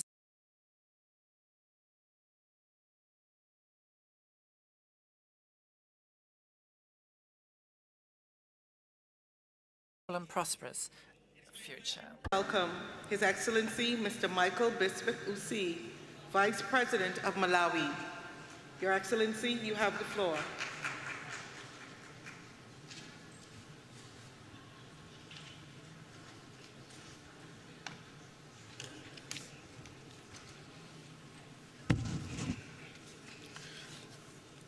Madam Chair, Your Excellencies, I bring to you greetings from the President of the Republic of Malawi, Dr. Lazarus Makafe Chakwera, and the people of Malawi. It is an honor for me to join you here today in Baku at this COP29 summit. This gathering is a powerful reminder of our collective duty.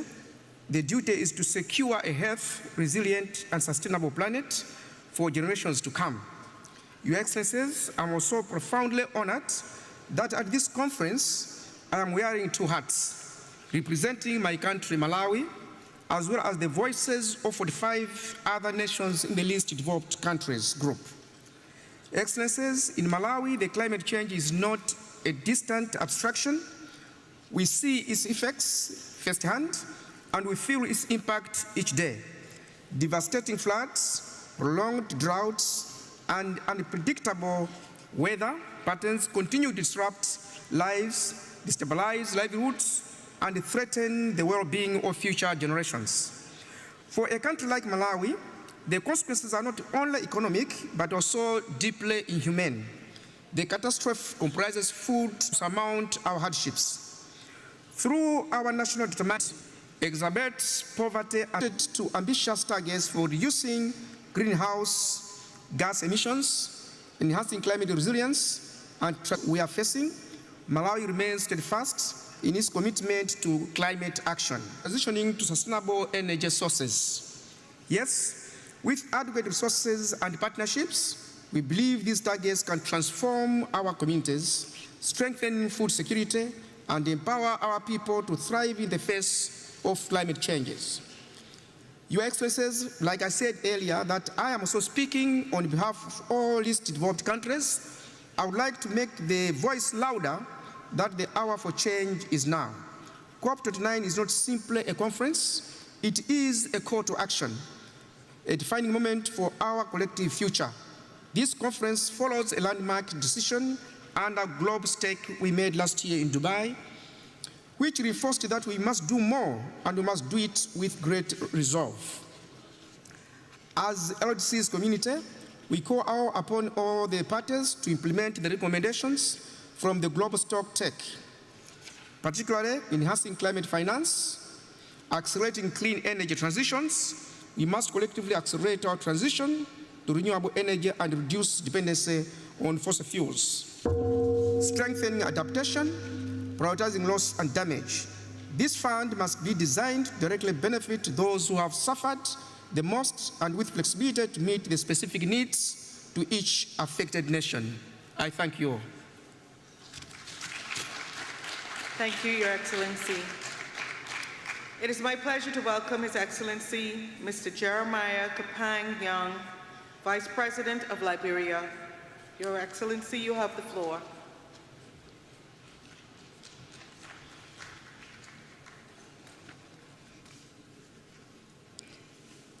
Madam President, Excellency, distinguished ladies and gentlemen, Liberia congratulates the government and people of Azerbaijan for assuming the presidency of COP29 and the warmest hospitality accorded us. I bring you greetings from Her Excellency Joseph Yuma Boakai, Senior President of the Republic of Liberia.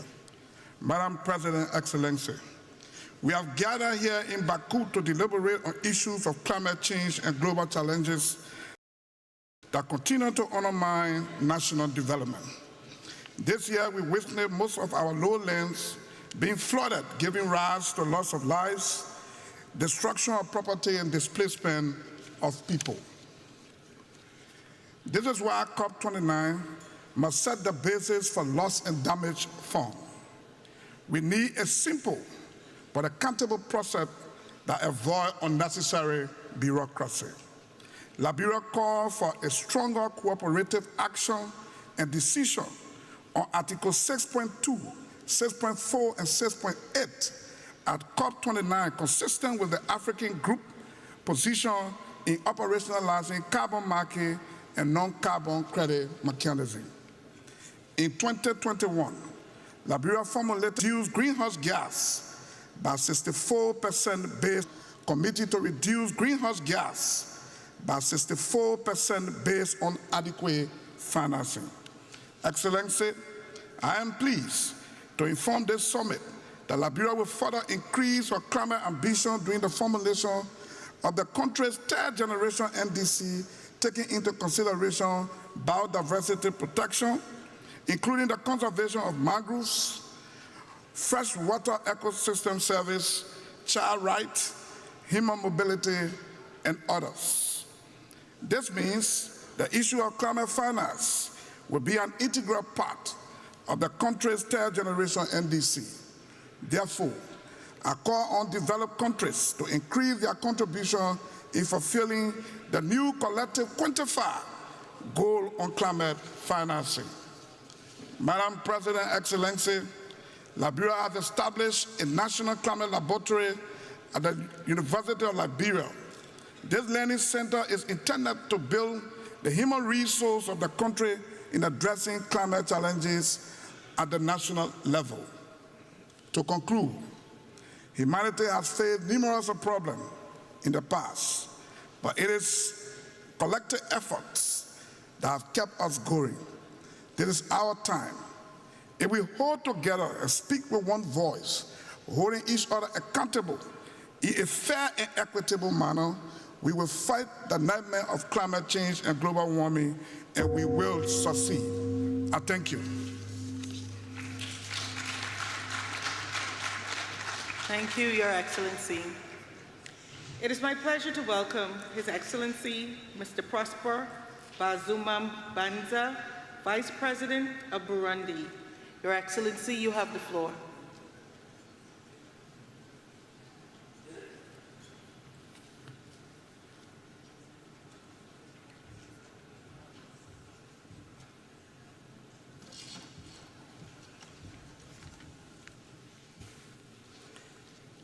Excellence,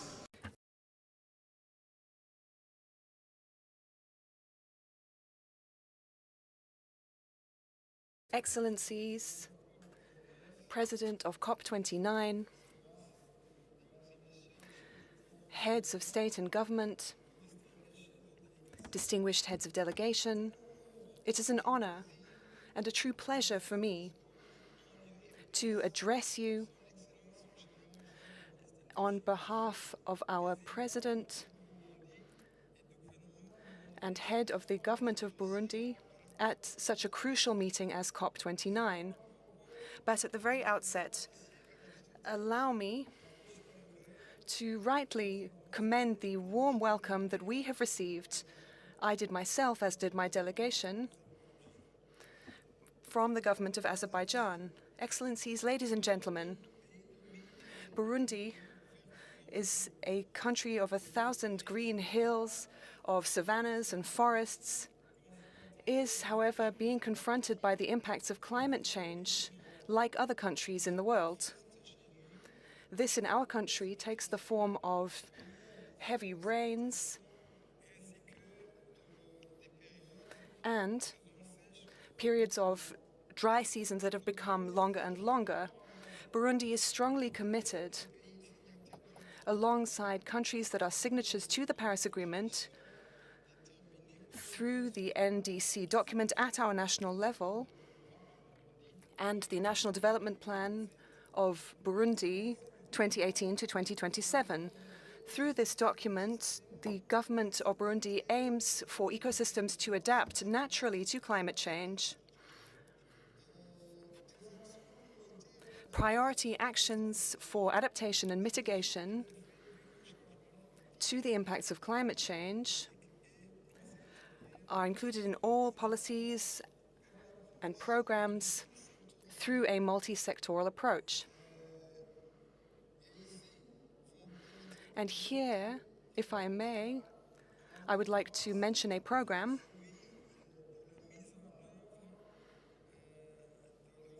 the implementation of reforestation throughout the country. This is a vast national program of tree planting, and in French this is called, in Burundi, a greener country. To ensure better operationalization and effectiveness of this program, programs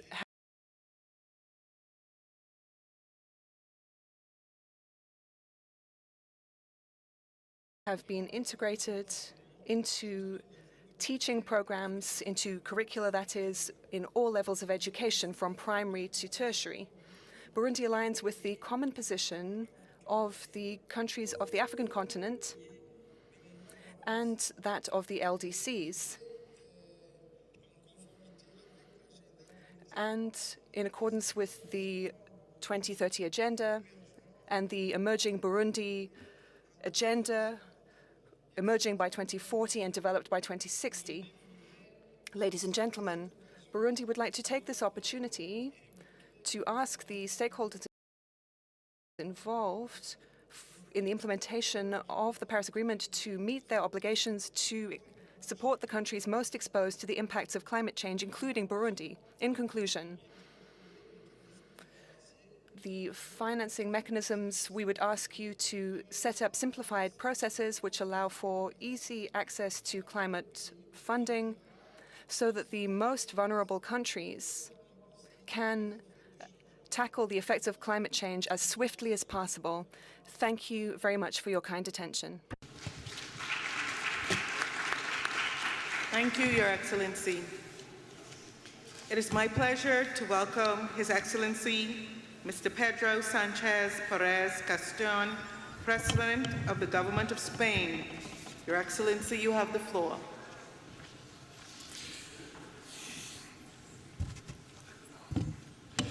Excellencias. Excellencies, I've come to you to tell you a terrible truth, that we've known the science for so long, but still, some are still not accepting the fact that climate change kills. Last year, 300,000 people died, and it has just contributed to the death of over 220 of my compatriots in Spain, in the greatest natural disaster of our history. This disaster, which according to the first estimations would have been less likely and less intense without the effect of climate change.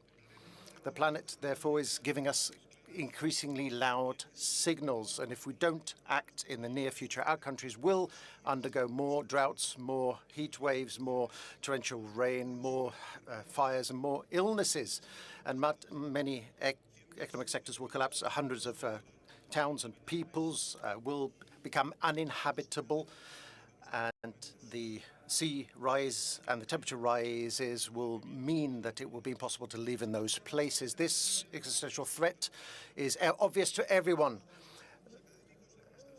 They're in the academic articles and on our screens and through our windows. But at this crucial time for our humanity, we are seeing many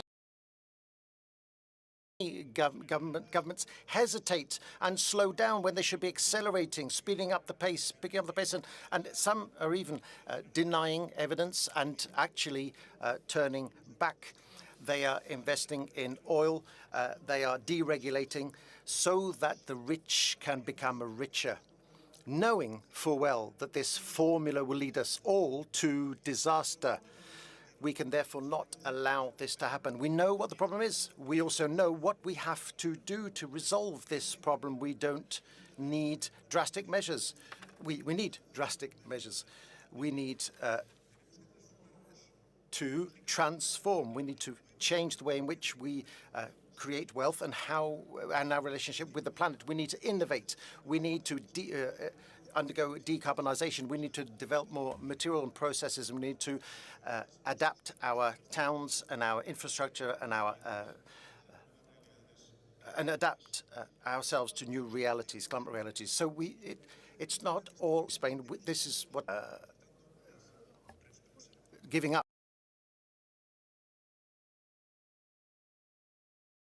We are doing over the last few years. We've undergone an ecological transition.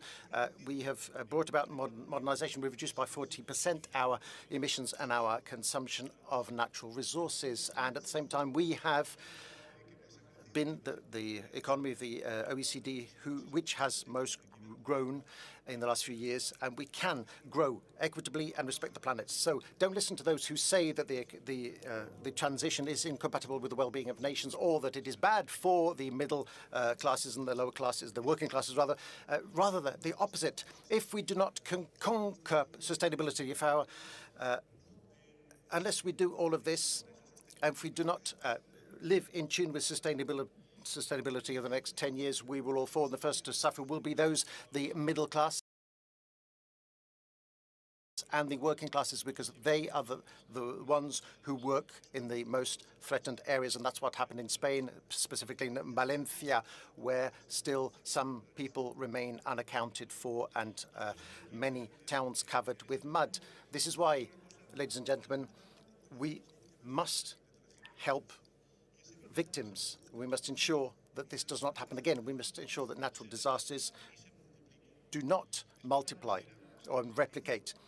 I can assure you, we will do this. We will continue to ensure that before 2050 we are a carbon neutral economy, and that we will abide by international standards. But we will only succeed if we all do it, because we've only got one atmosphere, and all our climate patterns are interconnected. And we'll conclude with this.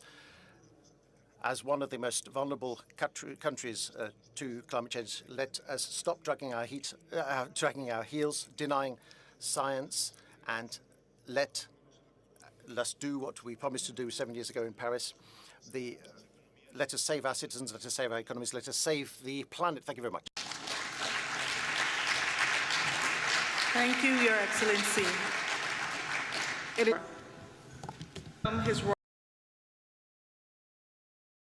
The planet. Thank you very much. Thank you, Your Excellency. It is my pleasure to welcome His Royal Highness Al Hussein bin Abdullah II, Crown Prince of Jordan. Your Royal Highness, you have the floor.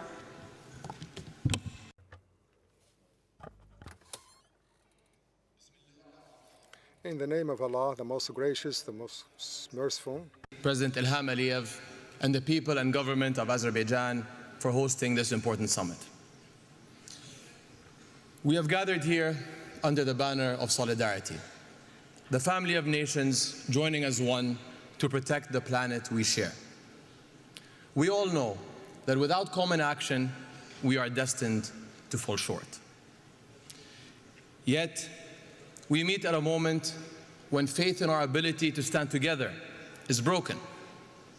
When global norms, including the UN Charter and the Geneva Conventions, are being flouted with impunity. When trust in the international community to stand up for its own values has collapsed. When humanitarian violations are broadcast daily for the whole world to see, yet continue to be ignored and dismissed without consequence. Saving our planet must start from the premise that all lives are worth saving. The solidarity we need depends on embracing that truth.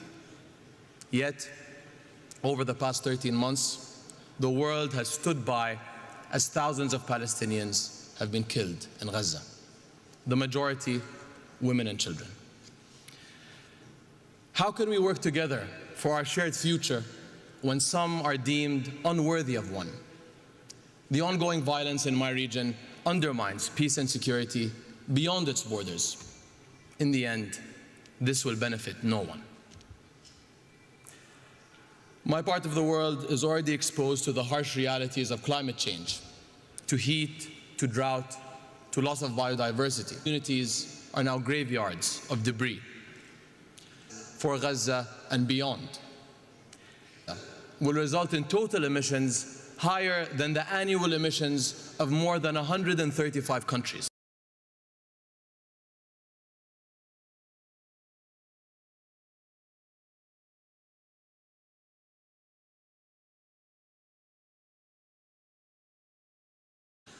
Another study found that rebuilding Gaza will result in total emissions higher than the annual emissions of more than 135 countries.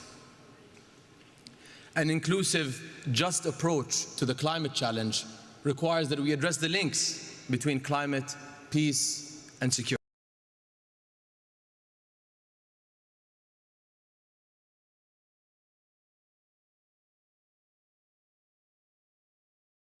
During COP27, His Majesty King Abdullah II launched the Global Climate Refugee Nexus Initiative. 58 countries have signed on to date, and we invite others to join. 1 in every 3 people living in Jordan is a refugee, and our infrastructure is feeling the strain. We face rising demand on stressed resources and services, including water, health, and education. And while we in Jordan have made significant strides in clean energy, water conservation, and climate-smart agriculture, these efforts are not enough. We need to rally communities around climate action and secure a better future for our youth and generations to come. In my country, we are implementing climate policies while grappling with the impacts of conflict. Yet, we can't solve these twin crises alone. As our summit works towards a new collective quantified goal, we must prioritize refugee-hosting countries, especially those in climate hotspots, and ensure that global climate financing mechanisms uphold accountability and transparency for all. Just as urgently, we must rebuild trust in the international community itself and acknowledge past failures. Our inability to collectively do what is right is turning us into passive observers, fully aware, yet unwilling to act. Thank you, Your Excellency. Is a bystander in the fight for life. to welcome Her Excellency Ms. Mia Amor Mortley, Prime Minister of Barbados. Your Excellency. Together. Because every life is worth fighting for. Thank you. Thank you, Your Excellency. It is my pleasure to welcome Her Excellency Ms. Mia Amor Mortley, Prime Minister of Barbados. Your Excellency, you have the floor. Thank you very much, Your Excellencies. It is fitting that this 29th COP should take place here in this beautiful city of Baku, standing as it does the sentinel between East and West doorway, between the global North and the global South, a bridge between the ancient, the modern, and indeed the future, with the majestic Caucasus Mountains behind us, reminding us of the heights that we must now scale in order to be successful in this process. We are in the midst of a climate crisis. We are in a season of superlatives. And the reality is that these extreme weather events that the world is facing daily suggest that humanity and the planet are hurtling towards catastrophe. The extreme weather requires from us a serious commitment at this COP with respect to new collective quantified goals that enable us to reverse the current trajectory and to fund mitigation, adaptation, and of course loss and damage. This commitment must encompass 7 critical elements. 1, the proper capitalization of the Loss and Damage Fund, and indeed the capitalization of the dedicated SIDS window in the GEF's Special Climate Change Fund. The latter remains unfunded, and the first underfunded. The reality is that the Loss and Damage Fund has only attracted $700 million, and this is despite the numerous crises besetting small island developing states, and indeed in our own region, Hurricane Beryl, which has longer-term capital in circumstances where they can scale up housing. Thirdly, the economic noose of tightening the fiscal space must be loosened by adopting the principles of proper capitalization through the delivery of urgently needed financial reforms. We must change the rules of the game. Shock-proof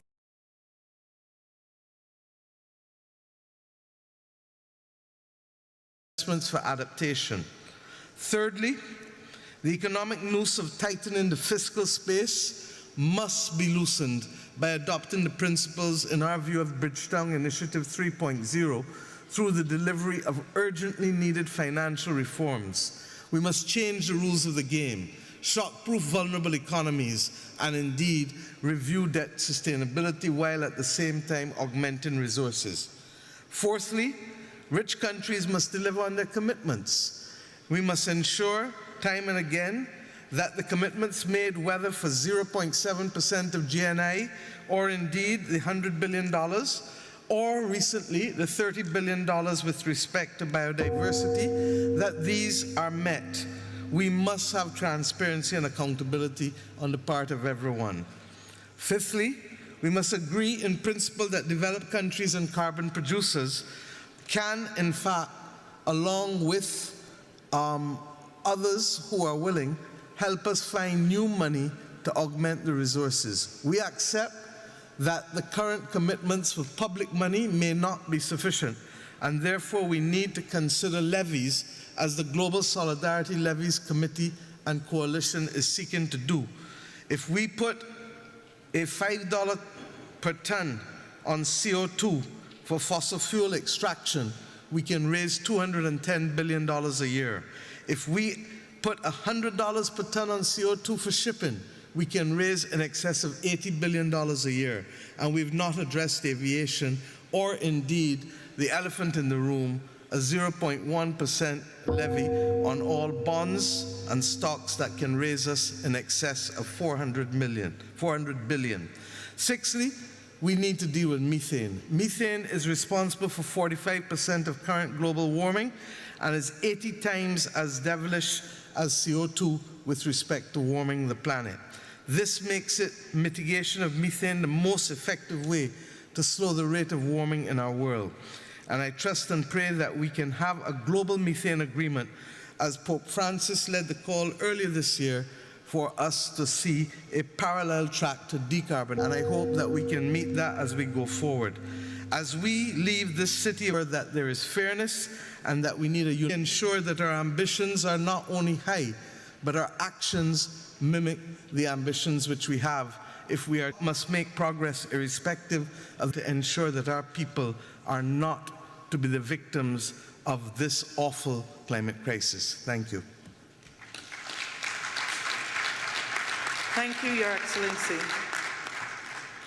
It is my pleasure to welcome His Excellency, Mr. Alexander De Croo, Prime Minister of Belgium. Your Excellency, you have the floor.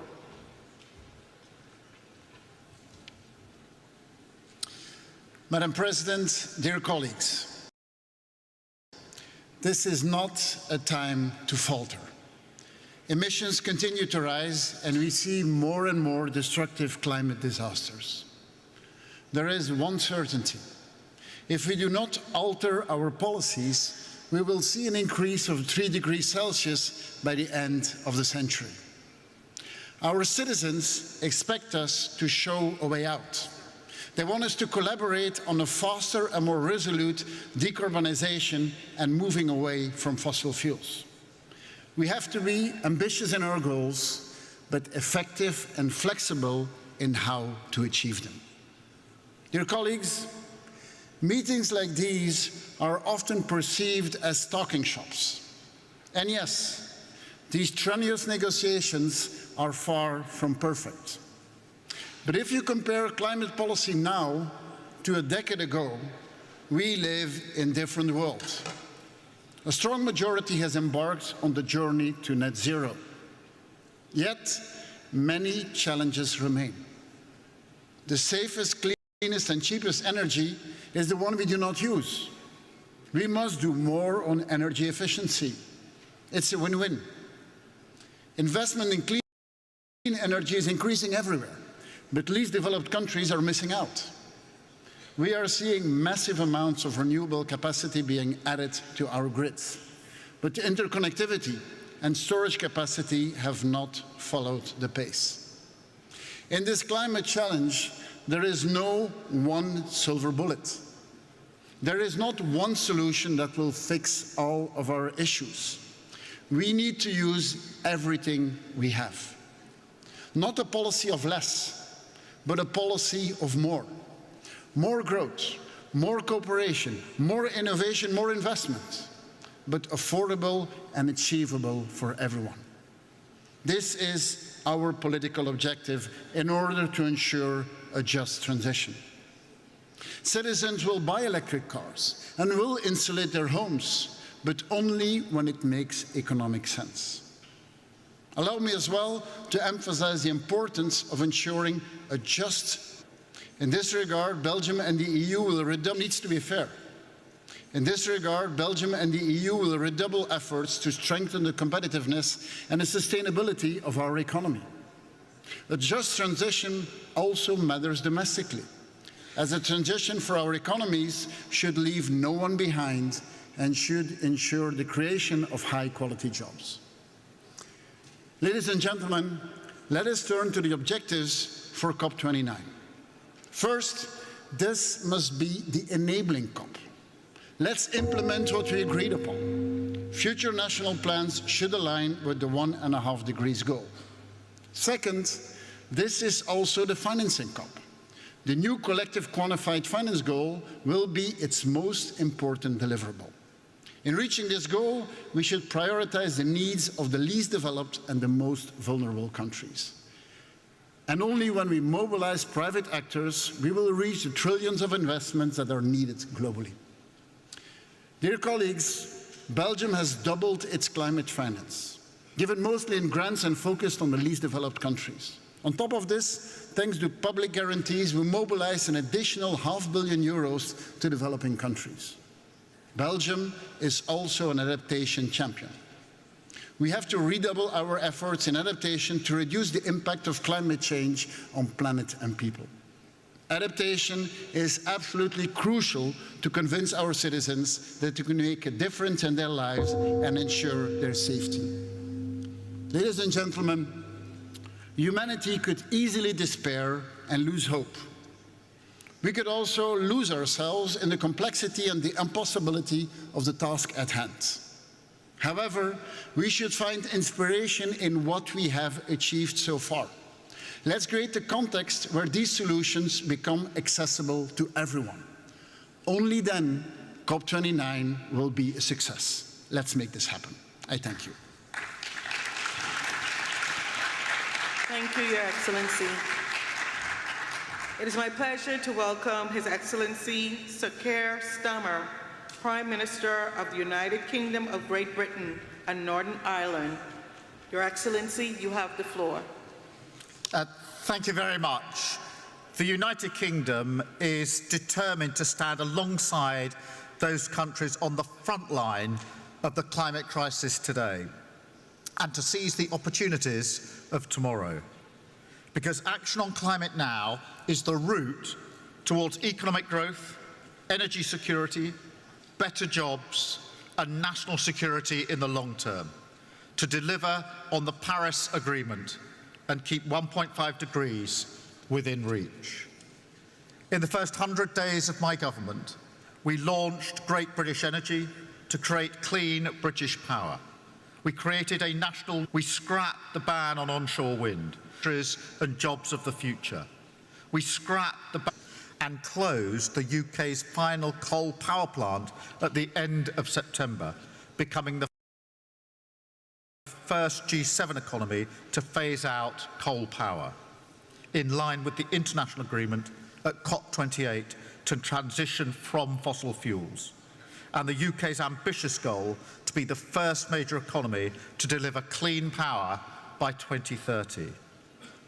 Today, I can confirm 3 months ahead of the deadline the UK's 2035 international target, our nationally determined contribution to reduce all greenhouse gas emissions by at least 81% on 1990 levels, aligned with 1.5 degrees. And we urge all parties to come forward with ambitious targets of their own, as we all agreed at the last COP. We will work in partnership to support other countries to develop their own commitments and transition through our forthcoming Global Clean Power Alliance. And finance will be its first focus. We will honour the commitment made by the previous government to provide £11.6 billion of climate finance between April 2021 and March 2026.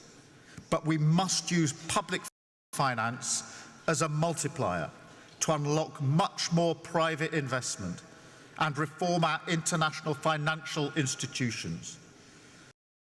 Today, we launched the new CIF capital market mechanism listed on the London Stock Exchange with the potential to mobilise up to $75 billion in additional climate capital for developing countries over the next decade, putting the UK's role as a global financial centre at the service of driving the green finance and green energy transitions. Climate action is at the heart of this government's mission for the protection and prosperity of Britain and the world, writ large across our domestic and international priorities. We are taking the urgent action needed to protect our planet and its people. Thank you very much. Thank you, Your Excellency. It is my pleasure to welcome His Excellency Mr. Viktor Orbán, Prime Minister of Hungary. Your Excellency, you have the floor.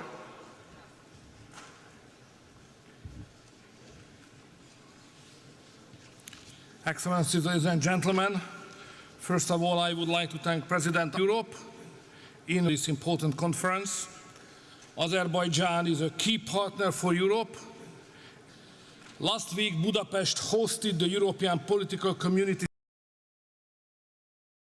Summit and the European Council Summit as well. Almost 50 heads of state and government gathered in Budapest where European leaders adopted a new declaration on competitiveness. The Budapest Declaration will shape the European Union's approach to climate issues as well. Our mission is to make Europe more competitive, and we approach climate protection with this vision in our mind. We are proud that Hungary is among the few countries of the world in the recent years which has been able to enhance its economic performance parallel to decreasing its emissions. We cannot sacrifice our industry or agriculture in this process. We must continue advancing the green transition while also maintaining our use of natural gas, oil and nuclear energy. The price of climate change should not be paid by our farmers. Farmers are the backbone of our economy and society. We must offer them stability and predictability to thrive. We cannot impose unrealistic quotas or burdensome rules on farmers and companies, but should offer practical support for them. The green transition and the fight against climate change should not be done against the business community, but together with it. We need clear financial guarantees and significant investment. Large corporations must contribute their fair share to climate protection. Our climate policy should be guided by careful consideration and common sense, not by ideology, alarmism or panic. Each should align with the opinion and interest of European citizens.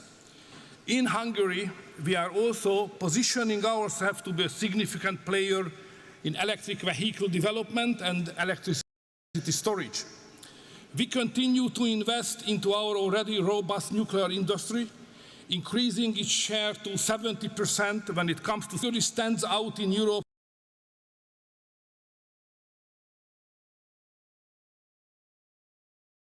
with the lowest utility cost for citizens, while also achieving one of the highest rates of green energy expansion over the past several years. We are a leader in economically sustainable climate protection, ranking fourth among EU countries for reducing carbon emissions per unit of energy produced. Looking ahead, we have set even more ambitious goals by 2030. We aim not just for a 40% reduction in greenhouse emission, but for 50%. I firmly believe that by working together, we can balance ambition with pragmatism,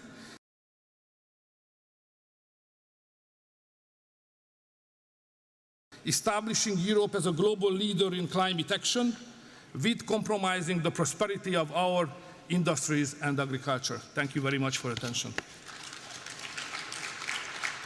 Thank you, Your Excellency. Distinguished heads of state and government, delegates, honored guests, this brings us to the end of our national statements for today. We will continue with the delivery of national statements tomorrow at 10:00 hours in this plenary.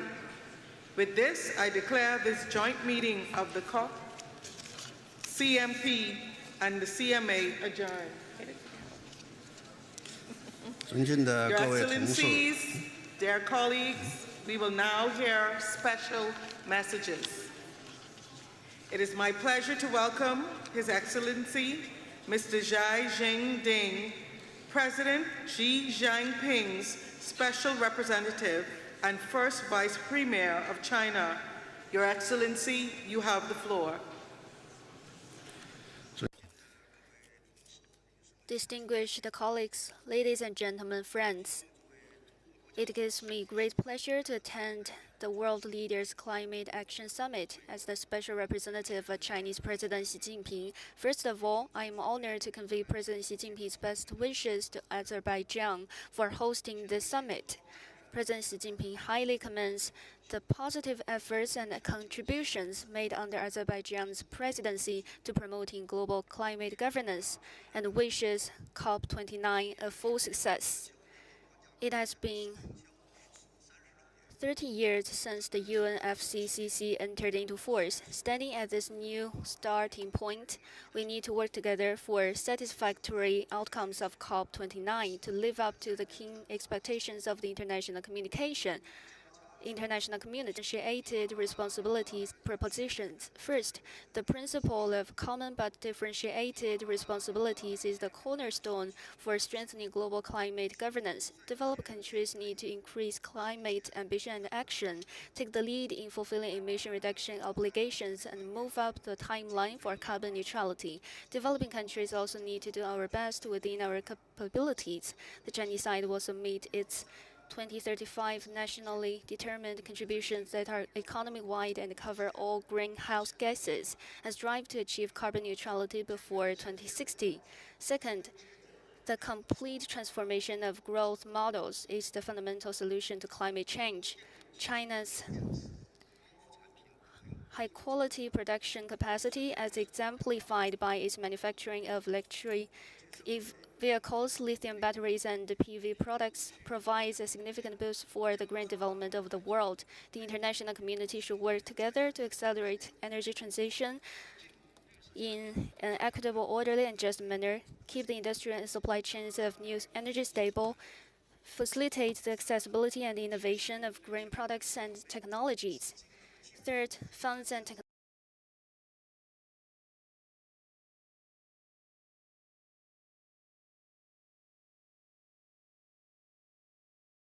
Billion yuan of project funds in support of other developing countries' climate response. We call on developed countries to increase financial support and technology transfer for developing countries and expect more ambitious funding targets to be set at COP29 so that confidence and guarantees can be provided for a global climate response in the next stage. China will work with all parties to uphold the vision of building a community with a shared future for mankind and jointly build a clean and beautiful world. Thank you. Thank you, Your Excellency.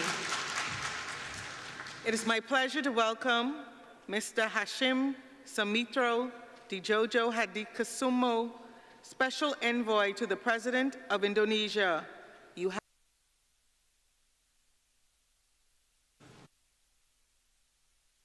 Subianto, who unfortunately cannot attend this important event due to prior commitments.